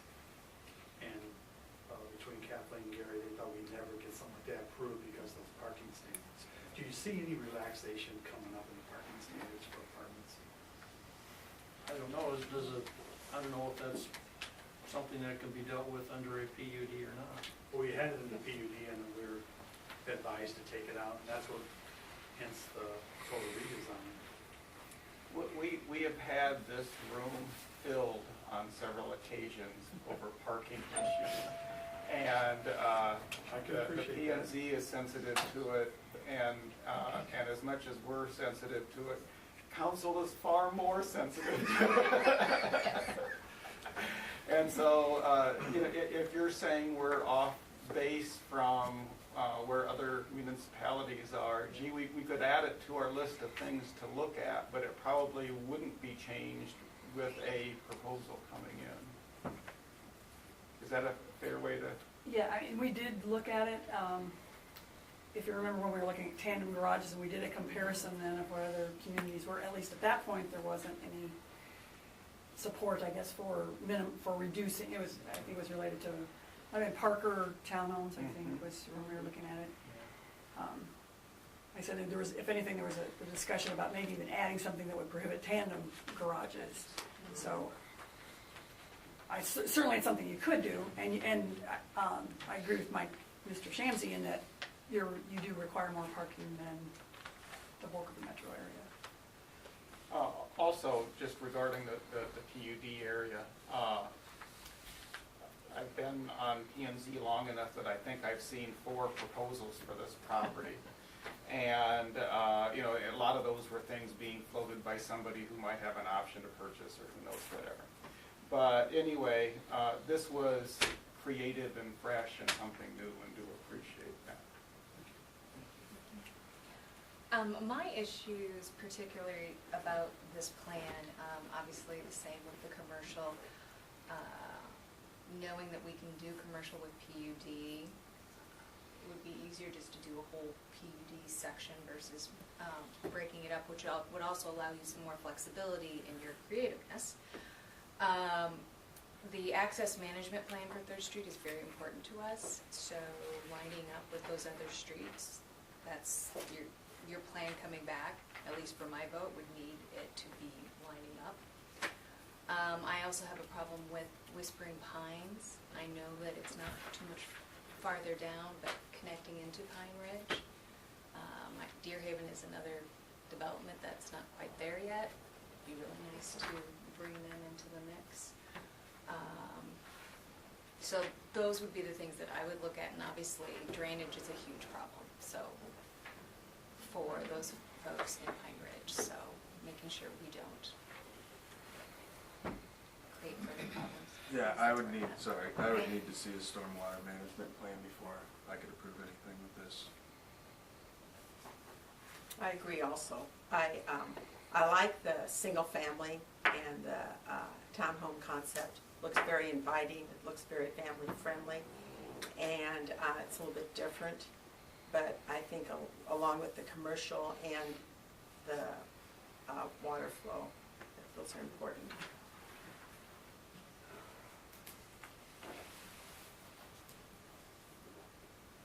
When you say with the commercial, can you define them more detailed plan commercial? Or? Well, I think like Dennis said, I think maybe something,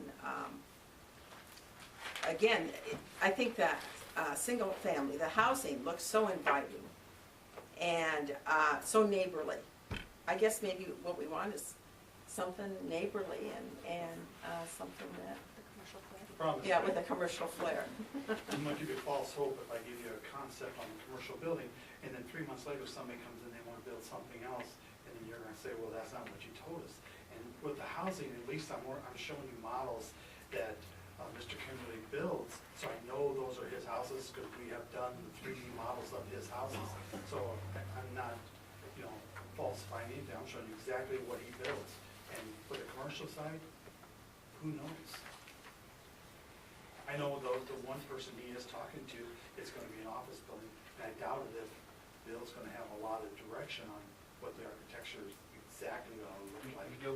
I think we understand that, and so I guess my concern is trying to configure the commercial property that would tend to lend itself to the kind of thing that would be a nice, instead of just a rectangular building with a roof, and an office building with a thing.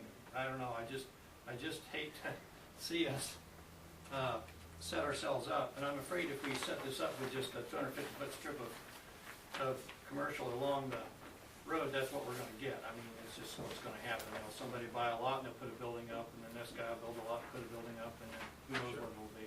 So, yeah, so just some way to configure it in a way that might encourage something more, that would be more creative or more whatever, I don't know. Or buildings too that would look a lot, somewhat like the housing, so the theme is kind of going between the commercial buildings and the look of the housing. And part of it, again, is just rooftops. You have to have enough rooftops to get those kinds of commercial businesses in too, so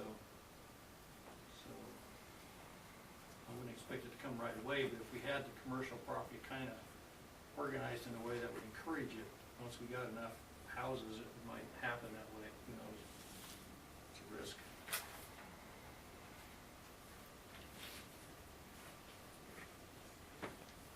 And just in looking at the plan, I think what you're maybe talking about is like lots 1 and 2 and and lots just pull the D 1 through 3. I mean, just pull making the commercial those a little be down there a little variable, where they could be commercial or residential, depending on Or mixed use. or mixed use, depending on how the market. On a PUD, came you could along. have put apartments up on the second floor. Yeah. So there's those kind of possibilities out there. So, Would want to keep yeah. the flexibility away from the Pine Ridge border, I believe. We'd want to keep it away from residential and have it be more defined on the residential side. But as we get up towards either side of the West Ridge Road, taking that commercial, or having the option to take, being less rigid so that we would have the option to take the commercial further back in. It was discussed that the commercial would possibly involve second floor, third floor loft type apartments above it. So that was discussed. But there's nothing concrete on there, there's no plan. And there again, it's a function of number of population. Absolutely.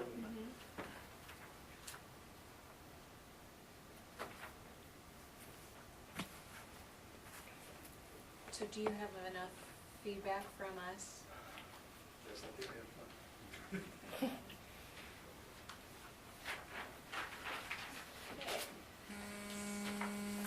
No action. No action on 7.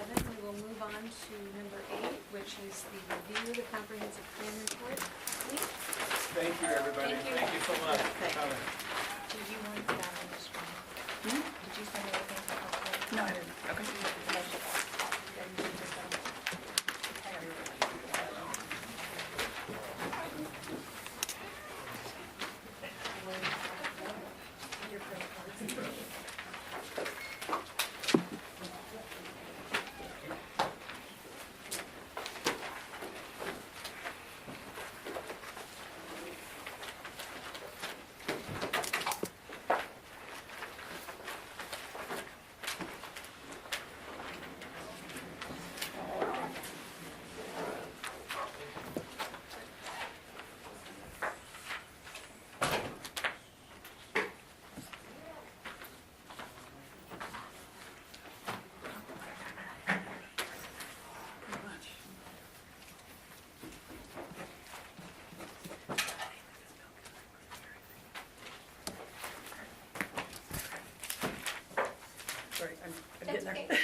Yeah, I kind of obviously wanted to discuss the comprehensive plan.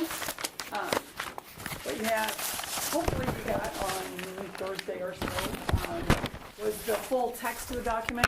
You folks have seen a lot of the pieces, but probably the first time that you've seen the whole document and text with the maps. I mean, the maps in here are obviously a lot smaller. The larger, you can always go online and zoom in on those.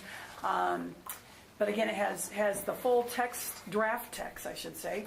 It doesn't have a fancy cover, partly because I want everybody to know when you get the final one, it'll look a lot different. You won't be confused as to which was the official one.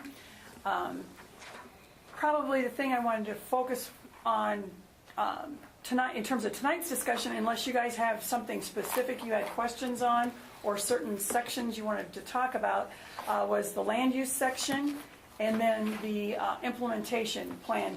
And what the implementation plan essentially is it's recommendations from all the individual sections pulled together. So in terms of the future land use plan, and I'm looking at starting on page about 68. Oh, I'm sorry, nope. I actually want to start on page 71. Because I think you've seen all of the future land use summaries and that kind of thing. But again, I thought we'd go over it tonight, and if you guys have any questions, and then if you want to come back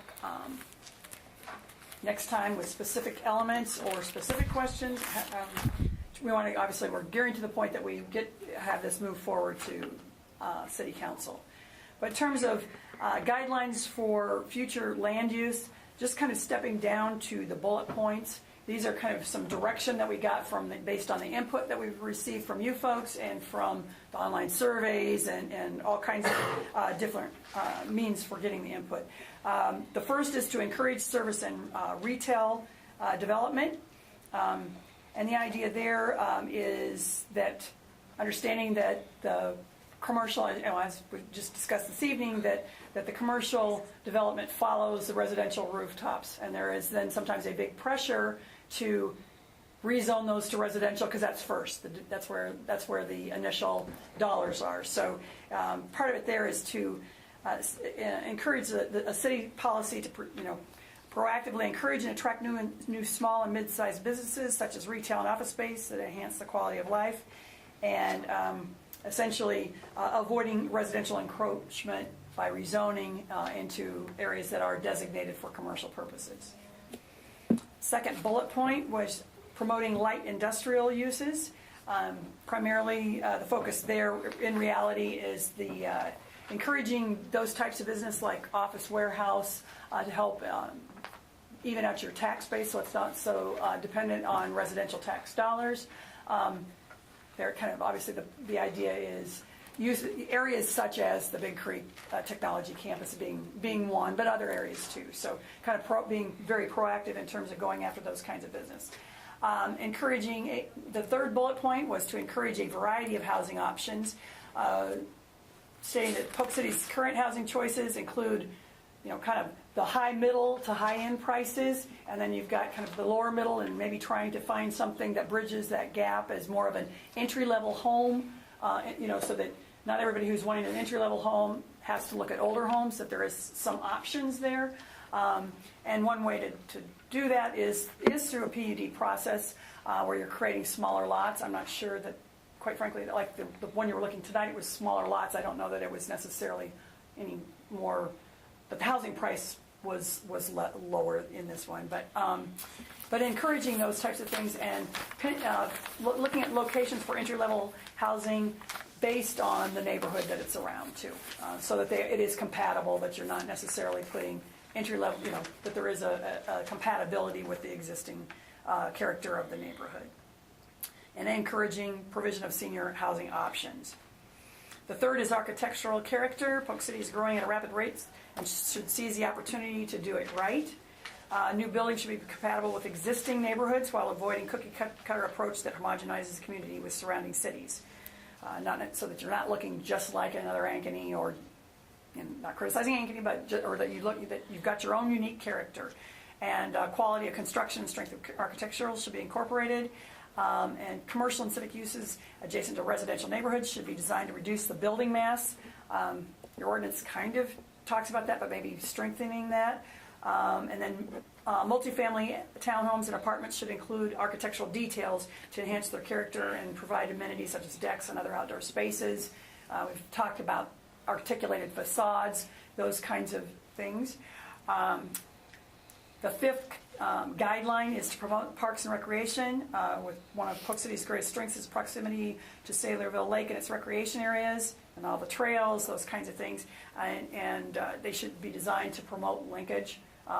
Again, the project tonight kind of hit on a lot of the things that we're discussing here, but promoting those linkages and with a PUD, getting some of those amenities in exchange for what you're trading off, so that you maybe are getting something a little more than the bare minimum requirements.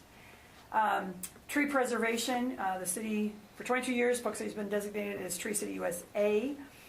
Ever. I don't know what that, excuse me, that's a typo in there. And it takes pride in that identification.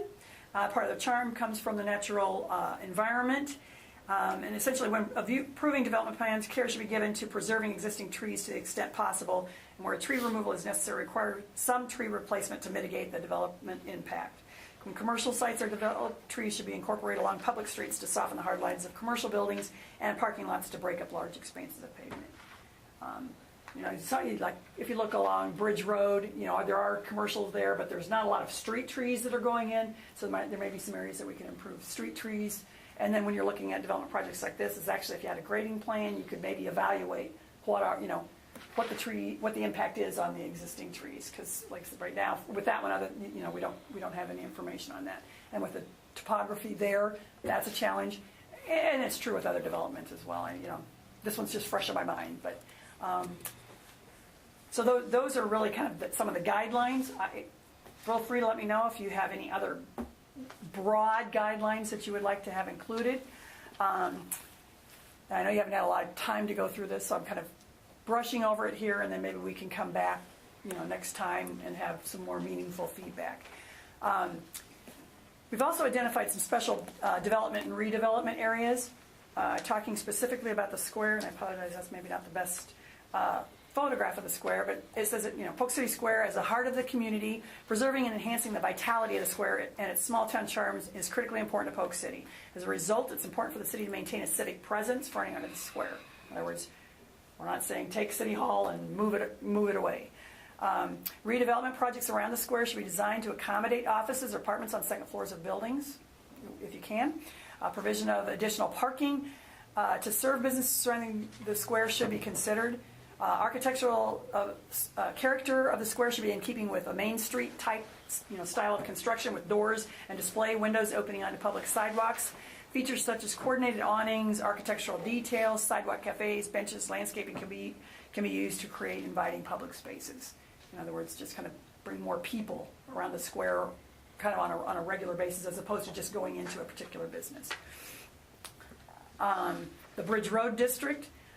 Meaning the mixed-use commercial area along West Bridge Road, including the area east of South 3rd Street, is perhaps the most visible commercial district in Polk City. Recent construction on the northwest corner of Bridge Road, South 3rd, includes several new multi-tenant buildings. These buildings, along with future buildings in the area, include brick in combination with other materials for a cohesive yet not identical appearance. Site elements including segments of a 10-foot wide recreation trail on the north side of Bridge Road and east side of South 3rd, designed to provide connectivity between the sports complex and South Side Drive Trail connection to Neil Smith Trail. Retail sites will, and I suppose I said should, include bike racks for linkage to the trail network. Parking lots should be interconnected for improved vehicle and pedestrian circulation. Trash enclosures and service areas should be discreetly located, and lighting should not be intrusive. Decorative fixtures should be encouraged, and sites should incorporate street trees, landscaping, and similar features designed to create a unified retail commercial district rather than segregated buildings. Kind of in some ways, again, what we hit on a little bit tonight. Big Creek Technology Campus is another area that we've identified. Located near the North City limits, Big Creek Technology Campus was started in 2009. To date, only one building has been constructed in this business park, so you should continue to promote development of the area with a planned transition to adjacent future residential and civic uses to the east. I don't know if there's anything further anybody wants to add to that. And then the Northwest 44th Street corridor, which is on the Polk City Ankeny annexation boundary line, the east side of the city. Municipal arterial street represents the only north-south alternative to 3rd Street and is an important through connection between the Des Moines metro area and Ames. Planned commercial along Northwest 44th Street should be protected. Proposed developments should be reviewed based on limited access to the street, maybe eventually developing an access management plan there as well. Cohesive development between parcels and buffers or transitional uses to adjoining residential areas. And then I specifically named the areas that were identified on the plans. So that's kind of just a little bit of the framework. Some strong language in there, I like that. It's up to, certainly up to interpretation, but yeah, it's fairly strong. It's mimicking discussions I've heard, like I said, everywhere. I mean, from P&Z meetings to, like I said, input we received online, what I've heard at council meetings. So I don't think there's necessarily, if there's anything here that hasn't been said probably repeatedly. But again, it's certainly up to you guys to read through it, make sure you're comfortable with it, and if you have any comments. And honestly, if you have comments between now and let's say next month, feel free to shoot me an email with them, and I can kind of, pull them all together too. So, because we're certainly wanting your input, but we're also wanting to move the thing forward to council so we can have an actual document that we can point to as approved too. So. Well, I certainly I didn't have time to read it. So. Yeah, I do understand. It's a big document. And then you had other items in your packets too, but so like I said, it's more just kind of, I'm giving you a broad brush here. If anything jumps out at you, let me know. Then we have obviously the future land use plan and its role in framework for decision making, primarily realistically. Whether that's the decision making as it comes to rezonings or site plan and plat approval.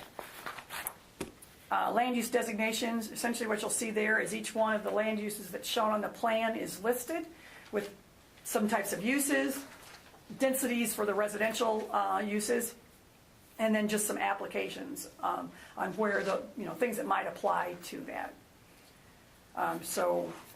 And I can go through those. I kind of hate to sit here and read it to you, though.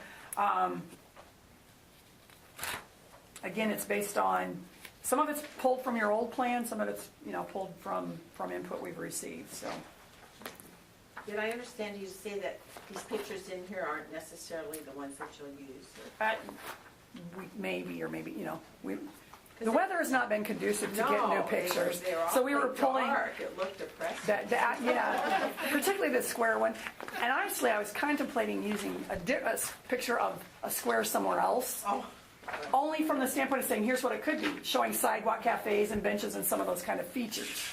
But yeah, particularly the outdoor shots. It was. Mm-hmm.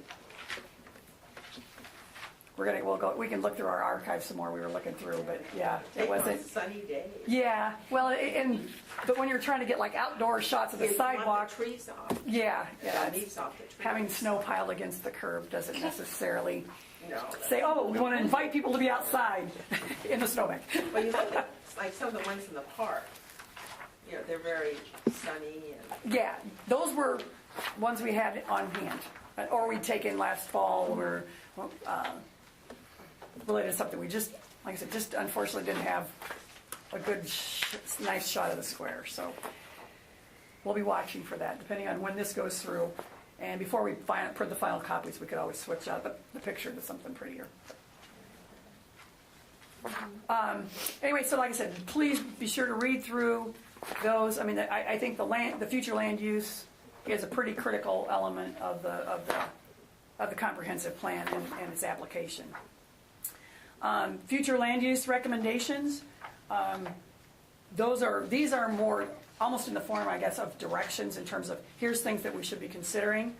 And then we'll get to the implementation plan in a little bit, but you'll see these repeated there.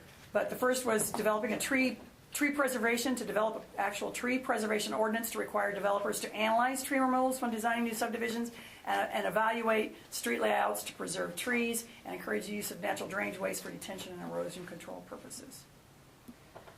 So, it's not necessarily putting the full language of it in there, but actually let's get it, maybe into an ordinance form It makes it a little bit simpler for staff to administer as well when it's in black and white. Parking lot trees, the recommendation there is to update the landscaping ordinance to require landscape islands in large parking lots to break up the expanse of pavement and define parking areas. This sort of came up with in the church where they have a pretty large parking lot, but there was nothing, I mean, you have a calculation for parking lot trees, but you can put them anywhere on site. So this is kind of saying, we could look at, and as we're developing the ordinance, I mean, as part of the implementation plan, look at what other communities are doing. I know some communities only allow so many stalls in a row without an island, you know, those kinds of things. That's kind of getting into the nuts and bolts of it, but at least at this point we're saying we're recommending let's take a look at that so that it's not always a sea of parking, you know, because there is no requirement to plant any of those trees within the parking lot itself. Street trees, consider updating the landscaping ordinance to require street trees to be planted along all defined parkways.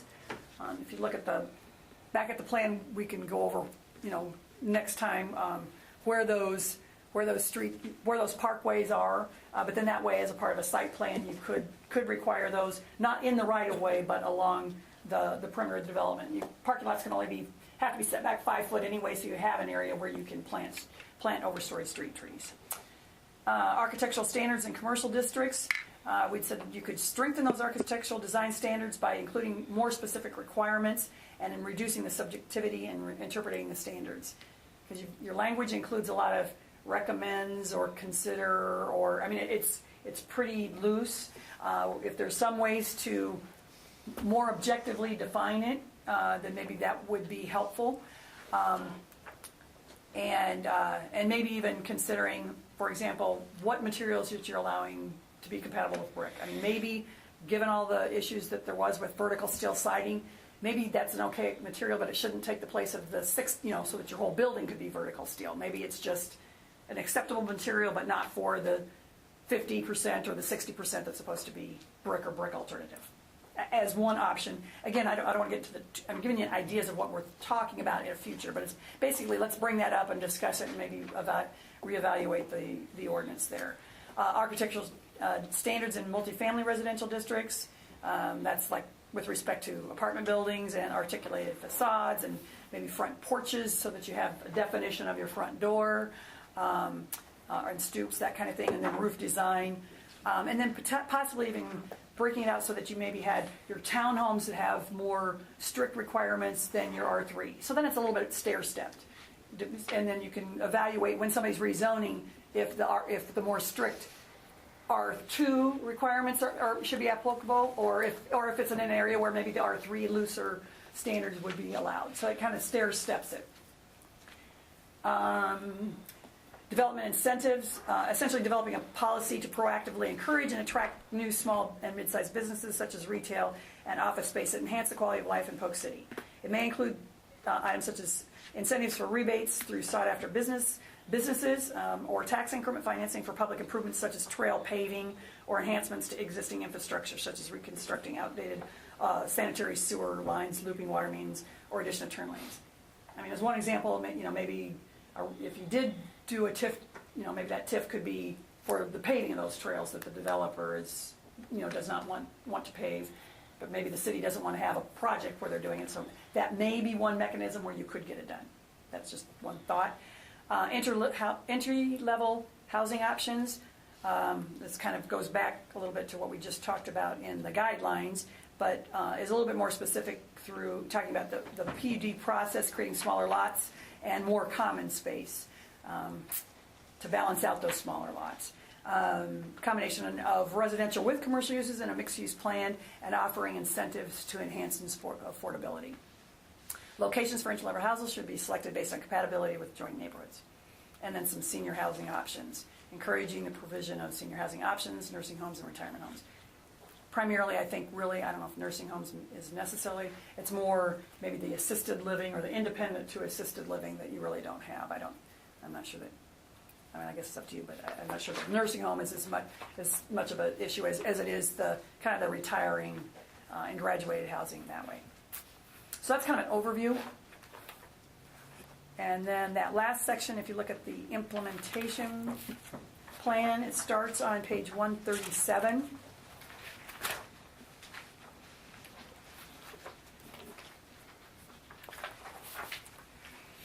And essentially, what you'll see, we've listed a lot of the recommendations, and they are, like I said, it's more of a compilation of all the recommendations from each of the individual sections. And then define them as to type. So policies, which are continuing efforts over a long period to implement the plans, and in some cases include specific regulatory or administrative actions. In other words, adopt an ordinance or amend your ordinance, or create an access management plan, those kinds of things. An action item requires specific efforts or accomplishments by the community. Capital improvements is the third type, and that actually requires public investment, which to implement the features of the plan. And then we've also listed for each action item timing, whether it's an ongoing type of a process, if it's a short term within the next 5 years, medium term within the 5 to 10 year period, or long term, which would be 10 to 20 years. And then responsibility and leadership, and we've kind of listed some areas, some folks, whether it's council, P&Z, administration, and then each one of the department heads, and other bodies that could be involved with the actual implementation of these action items. And so then what you'll see is there is a repeat. When you see the first on page 139, it's the future land use. And again, those are the same items I just went through in the recommendation section there, with what the type is, and the timing. We haven't put down leadership and partners yet. Kind of wanted to visit with Gary more on that before we started putting folks in there. But and then, so I won't re-go over those. With the transportation plan, we've talked about goal number 1, adhere to the approved access management plans. This was written before this project was submitted. Number 2, install public sidewalks in gap areas along Broadway, and require installation of sidewalks with building permits along Broadway, which the city is, in fact, that's happening now, but it's, I guess, a reiteration of that effort. Coordinating with the DOT regarding inclusion of turn lanes at the Sailor Room Marina, McBride Street, East Southside Drive, West Primage Drive as part of the Highway 415 overlay project. That is already kind of in the works, so in some ways, again, that's a reiteration of something that is going on. And evaluating the intersection located at West Bridge Road and 3rd Street, and we did just complete that, but that would be further reviewed by the DOT as that development moves forward. The DOT has indicated that they would need to do a traffic impact study before they would be given and that would be on the developer to do. That's not something the city would, we've done in the preliminary look as it relates to the Highway 415 widening, but the actual impact study, it would be something that would be the developer's responsibility. Then we talked about constructing some bump outs on 3rd Street near the square to improve safety at the crosswalk and define parking stalls. That's kind of minimizing the width of that crosswalk. And then actually, I think you could actually pick up a few more parking stalls maybe that are there right now. So that's kind of more of a safety issue. And adopting a complete streets policy to ensure all modes of transportation are considered on new street construction and street improvements. And that's kind of a short sentence, but it's a big discussion item in terms of what you are going to encourage and require. Design slow streets through narrow lane widths, curvature, limitation of collector streets, and incorporation of landscaping and visual interest into the design. So in some ways, the project tonight did that. Continue to work with the Des Moines MPO and other planning officials to maintain a network of streets that support the efficient and safe movement of traffic in the region. Then we have another section with parks, trails, and bikeways. And number 1, we prioritize park development efforts by focusing on parks near residential development, particularly with those of higher population of children.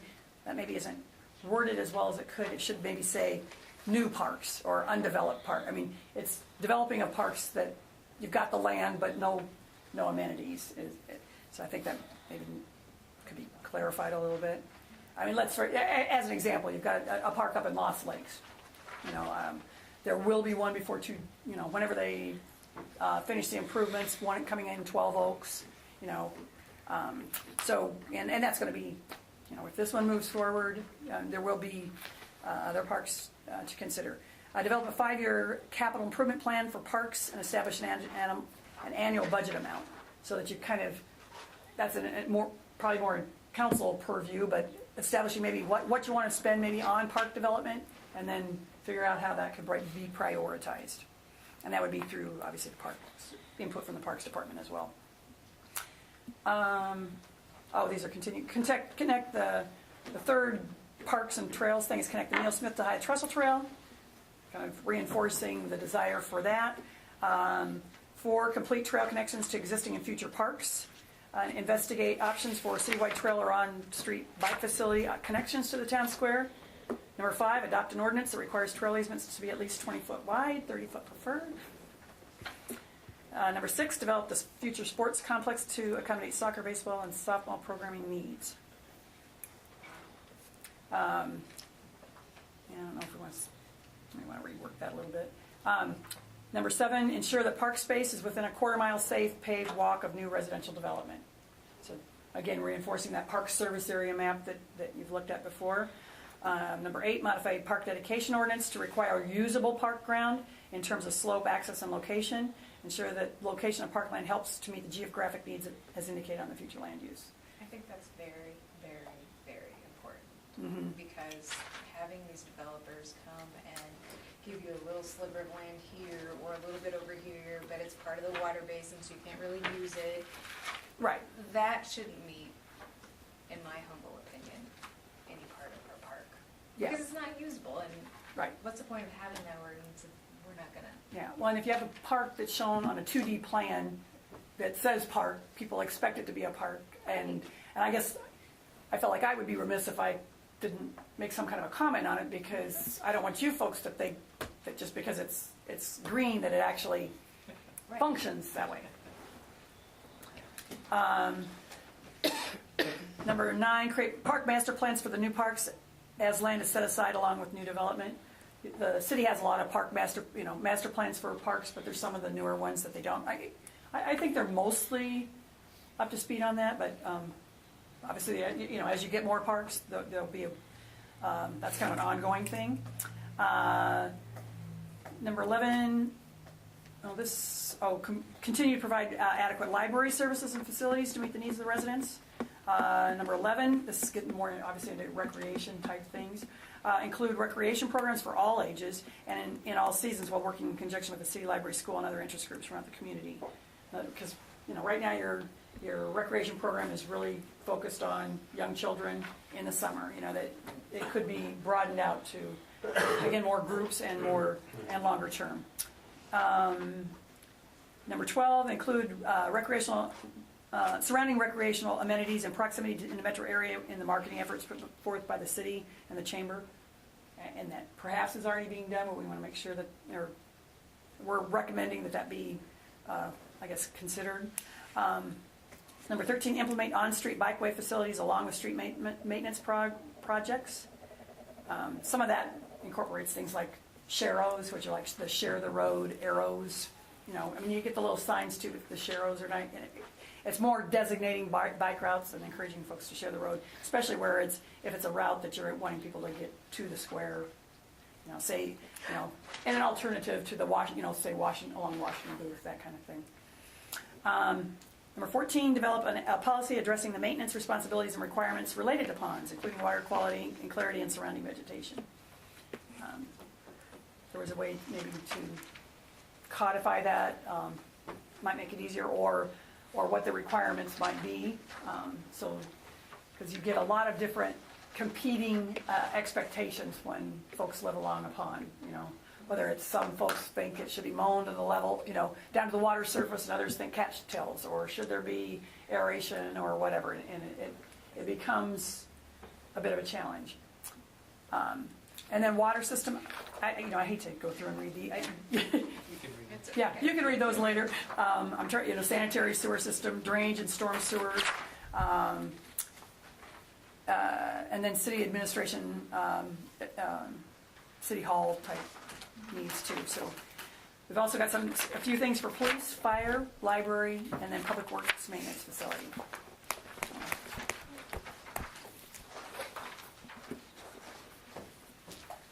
So next steps as far as read it.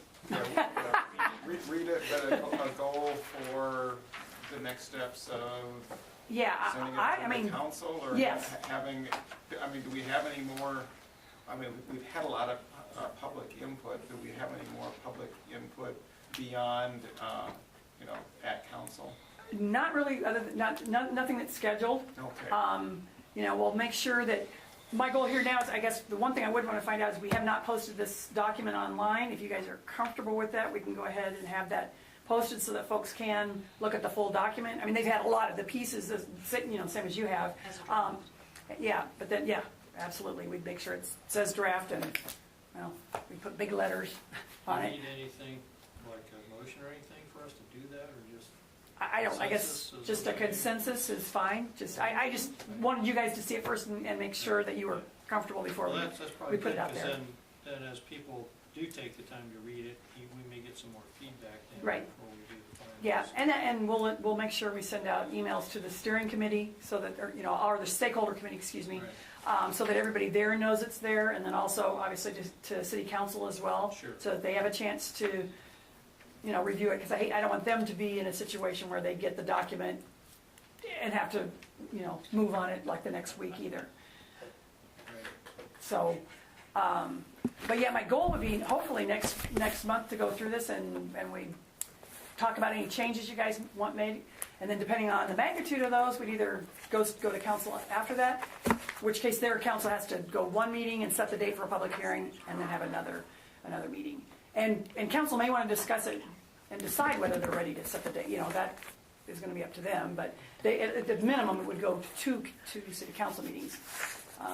So that we get the date of the public hearing set and then have it. So again, it'll be a little bit dependent on the magnitude of your comments Did the next month. packet go to our missing commissioners tonight? It did not, but I have copies for them. Justin did get it. Doug didn't because he asked me to hold it. Okay. And Gary, I just want them to know what our timeline is yeah, as well. we did get one for Gary and the mayor. Would that be- And we can't, yeah. And we can get one to the rest of, I mean, obviously Ron has one, we can get one to the rest of the city council if you'd like. I just didn't know if you wanted to talk about it next month and get it to them then, or if you're comfortable with having them see it now. I think for council, getting them one sooner rather than later, this Yeah. draft stamped all over it Yeah. will only help us in the long run. Yeah,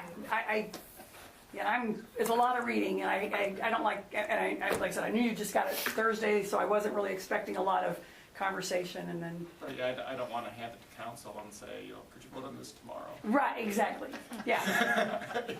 Exactly, yep. We can go ahead, I mean, we can run copies of, yeah, we can run copies of this and have it in their packet that goes out for the next council meeting and just say, you know, I mean, obviously, there's no action on it at this point in time, but give them the opportunity. And then they can provide input as well, certainly. That's what I was gonna say. I think it's important that the rest of the council gets it. They can review it just like you guys are. Wait for your recommendations, see if there's anything they wanna add or take out, which I doubt will happen. I've had conversations with a couple of councilmen. I had a conversation with the maybe I should wait for my report. That's Just fine. keep right on going. Okay, we'll just jump right into that. I've had conversations with the mayor and a couple of the other councilmen about what we're gonna do with this. We've all agreed that we don't wanna get it, stick it in a drawer somewhere and forget about it. We wanna use it. We wanna make sure we can adhere to it as much as possible. And then I think we need to go through it and look and see where we need to update language or ordinances, because one of the things, you know, we hear, well, that's kind of iffy, we don't know. Let's get some definite language in there so there's no question about what's architectural siding, what's not architectural siding, as an example. But just that sort of thing. So we have some, I hear the expression teeth in our ordinances all the time, so. Yeah, and one of the things too with the implementation plan, with kind of assigning somebody to it, what we've found is if you don't assign it to then nobody takes ownership and it kind of doesn't move forward. And then then you can pick a time, but then maybe, let's, whether it's a year from now or whatever, let's pull out this implementation plan and see what we've all checked off. And just kind of do an update to see, yes, we followed up on this, we followed up on this, oh, I think this is the next priority. I think revisiting it on whether it's an annual basis or something, then you know that things are, in fact, moving forward. And maybe there's a reason that they're not, or things have changed since the comprehensive plan, and that's fine too. It's a dynamic document. It's intended to be that way, but then there is some follow-up as opposed to, like you said, I mean, if a lot of comp plans get really dusty, they look pretty for a while and then they just sit there. Speaking of to-dos, is there a reason we couldn't have a draft trail with regulation for next week or next month? I mean, that's something to work with. I mean, that should come from Gary, but it sure seems like an issue we need to get working on very soon. And it's listed in our comprehensive plan as something that we need to be working on. Mm-hmm. Yeah, I mean, like I said, there are a lot of things that we already are working on. I mean, because that would just be an ordinance amendment that technically, I mean, depending on if it was in the zoning ordinance, if it was in the subdivision ordinance, technically you don't even have to have the public hearing or 3 readings, and it probably would go in the subdivision ordinance most appropriately. That's where the rest of the discussion is on improvements and easements. So it actually could go through fairly quickly if council was of a mind. Anything further from the council? No, I just want to say good job, everyone. Went well tonight. Good job. Appreciate it. Staff report? I'm Lindsay Huber. You're probably all wondering who I am. I'm here on behalf of Gary. I'm the finance director here. And I've never attended your guys' meetings, but I'm here representing Gary. He didn't have any comments, but it was good for me to attend and finally see you guys. Well, thank you for coming. Yes, thanks. Pick a fun one. And then You're always welcome. And I think I introduced Becky to some of you, but this is Becky Leonard. She is our deputy city clerk that joined us back in November. She'll be attending these meetings regularly and will eventually take over roll calls and those kinds of things. Commission report, anyone? Well, I did go to that bicycle summit, I think they called it, or something like that. And I think they had it in two sections. One section was actually continuing education for engineers, and I sat through the morning on that side, and then on the other side was just kind of general trails and things like that. And so in the afternoon, it was that's pretty good.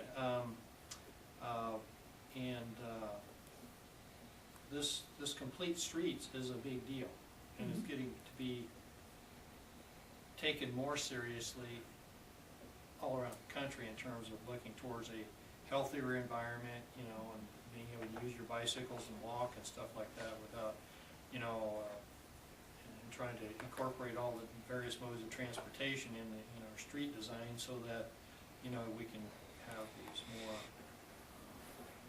compatible modes of transportation going along the same avenues. And some of the things that we talked about narrowing the streets and this and that were some things that they talked about there that was interesting, how to accomplish slowing cars down, and so on. It was really interesting, and worth attending.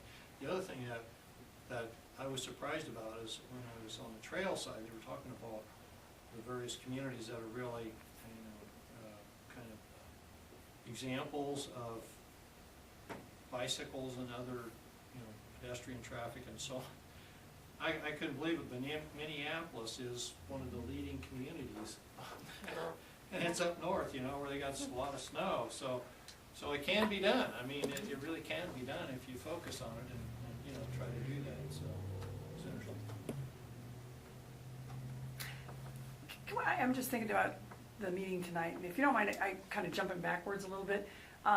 One of the things that we didn't really talk about too much with the development, and so as we're moving forward and trying to work toward them coming back next month with the Crossroads development, would be if you had a lot of concerns about the lack of parking for single-family homes on those, but, I mean, and how you would, they kind of talked like they were going to have larger setbacks to address it, but they weren't showing those. I mean, there were 30-foot setbacks, and you can only still put one vehicle between the sidewalk and the home. I didn't know if that's a big deal. I mean, I kind of want to be giving some appropriate direction to them. Well, I think it's a huge deal, Well, that's kind of because they wanna narrow the streets, so you can't have any on-street parking. well, then it's Oh, shame on around, them. and it's one lane around the That what is was, the that was boulevard one thing section. that I wanted to ask him about, and I just totally blanked. It was what the purpose of those were and how it was supposed to be I think they're used. thinking they will be depressed and Something. some kind of bioswale to help mitigate. Oh, I don't know if it, I mean, I don't know if that's going to address, probably what the intent was, but I wasn't sure. they haven't firmly committed to that. They kind of discussed that, but, The setback line on here does show, you know, the scale on here, you can't really tell really easily, but it does look like it's back a little further. It doesn't look back far enough to chamber another car. right, yeah, there's somewhere there, There Like was the- one statement in there that said that the driveways are longer than usual. yeah, but if That you, was if, Kathleen's statement on what she expected. It wasn't, yeah, Oh, it was- well, they mentioned that they would do that, but Yeah. if you look, If you look, you can't. you get, well, and the ones, there is a plan that you can see it a little more clearly, but particularly like on the north side, none of the ones on the north side are any more than 30 foot, Well, which is, the challenge which is is one. is accommodating visitors and if Right. you have, you know, Yeah, birthday party some or, birthday party or graduation or. and then it's not like it's just not in front of your house, it's a good distance before, or before you have a lot of walking. 2, 3, 4, 5, 6, 7, 8 lots around those curves. Yeah, and then to kind of channel it back, you can't, it's very difficult to provide like 2 cars of parking. I mean, that's almost, for such a short distance, you know, in between. I'm not sure how, And how does that work on that little cul-de-sac with all of those driveways? well, they would have no There's nothing. parking. Nope, And that's how many? 1, 2, 3, 4. yeah. 5, 6, And there's 7. normally no parking on cul-de-sacs, Right. but there's We usually have like a a little- longer throat that you can park along. But yeah, there's not, And then on my other question when I was thinking about their townhomes, if they were gonna, you know, on that pie-shaped ones, well, but where's the property line and who mows it and that gets complicated. yeah. I think they could be Was there more. any discussions about just having a section of this as a kind of a townhome or villa unit? I mean, not necessarily the whole thing, but maybe a section somewhere that way you could have your multi-unit accommodations there so that you've got a homeowners association that takes care of the yard and does all that stuff. I don't know, I mean, Yeah, he seemed, I think maybe he builds duplexes, and maybe he doesn't, I mean, that was kind of the impression I have, I don't know. I know some folks that live in some in West Des Moines that look just like any other by-attached townhome community, but they don't have an association, and they just all get along fine. Yeah. They all do their own scooping, and they all do their own mowing, and there's no association, but. Yeah, there's no, I mean. And it looks just like the development on the next block that has one. Right. yeah. And then the commercial, Can work. how would they all have their own entrances? Well, I mean, they'd be limited on where they can have them. Yeah. In accordance with the access management plan. I mean, again, we had talked to them, at one point they were including commercial in a PUD. And when I started going into the requirements and things that they needed to show, that was when they said, no, we will go straight to C2, In fact, which then allows it. Thank you for bringing that up, because I mean, I would anticipate that the primary entrances would be off Off of the side. the unnamed side street and bridge, and that any entrance that is on Third would need a if approved, would need a note by it saying that it would need to be turned into a right-in, right-out of an island. You know, and that they, you know, can't dispute that at that point in time. Right, right. And also we need to make sure that we're properly protecting the traffic signal, because you do need to kind of control and limit access around traffic signals. Yeah, So I mean, that's part of the reason we wanted Well, to that look was at one that. of my concerns about well, don't know, about pushing that commercial, kind of getting the commercial up around like Mhm. this, and then residential, you know, kind of behind it, so that you kind of had the commercial kind of Mhm. consolidated into kind of the middle there Yeah. some way. I I think don't know. a PUD would be nice to be able to Yeah, address those things. yeah, yeah. So, See, the commercial should be all around the detention base. And you know, it'd just be kind of a. And I should probably, you know, don't need to do, Yeah. I just realized I hadn't got direction on that parking, and I thought, like I said, before I meet with them, I didn't want to send them in one direction, in the wrong direction on that, because I thought, based on everything, I knew that that was a concern, but I wanted to confirm that. Well, and if this was all PUD, it kind of gets to your point where, ooh, you could have the residential kind of do this swarm, yeah. Yeah. So that area that's close to Pine Ridge yeah, is more. well, and again, for the folks over on the other side too Yes. there, so, yeah, so you'd have a kind of a, and then it's built that way so people know what they're, you know, and I think if it's done nicely, you know these neighborhoods, if it's done nicely, you have a nice flow and Right. everything works out fine, but, yeah.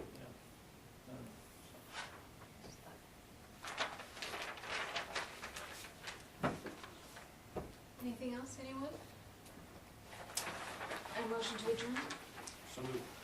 Second, All in favor? Aye. Let's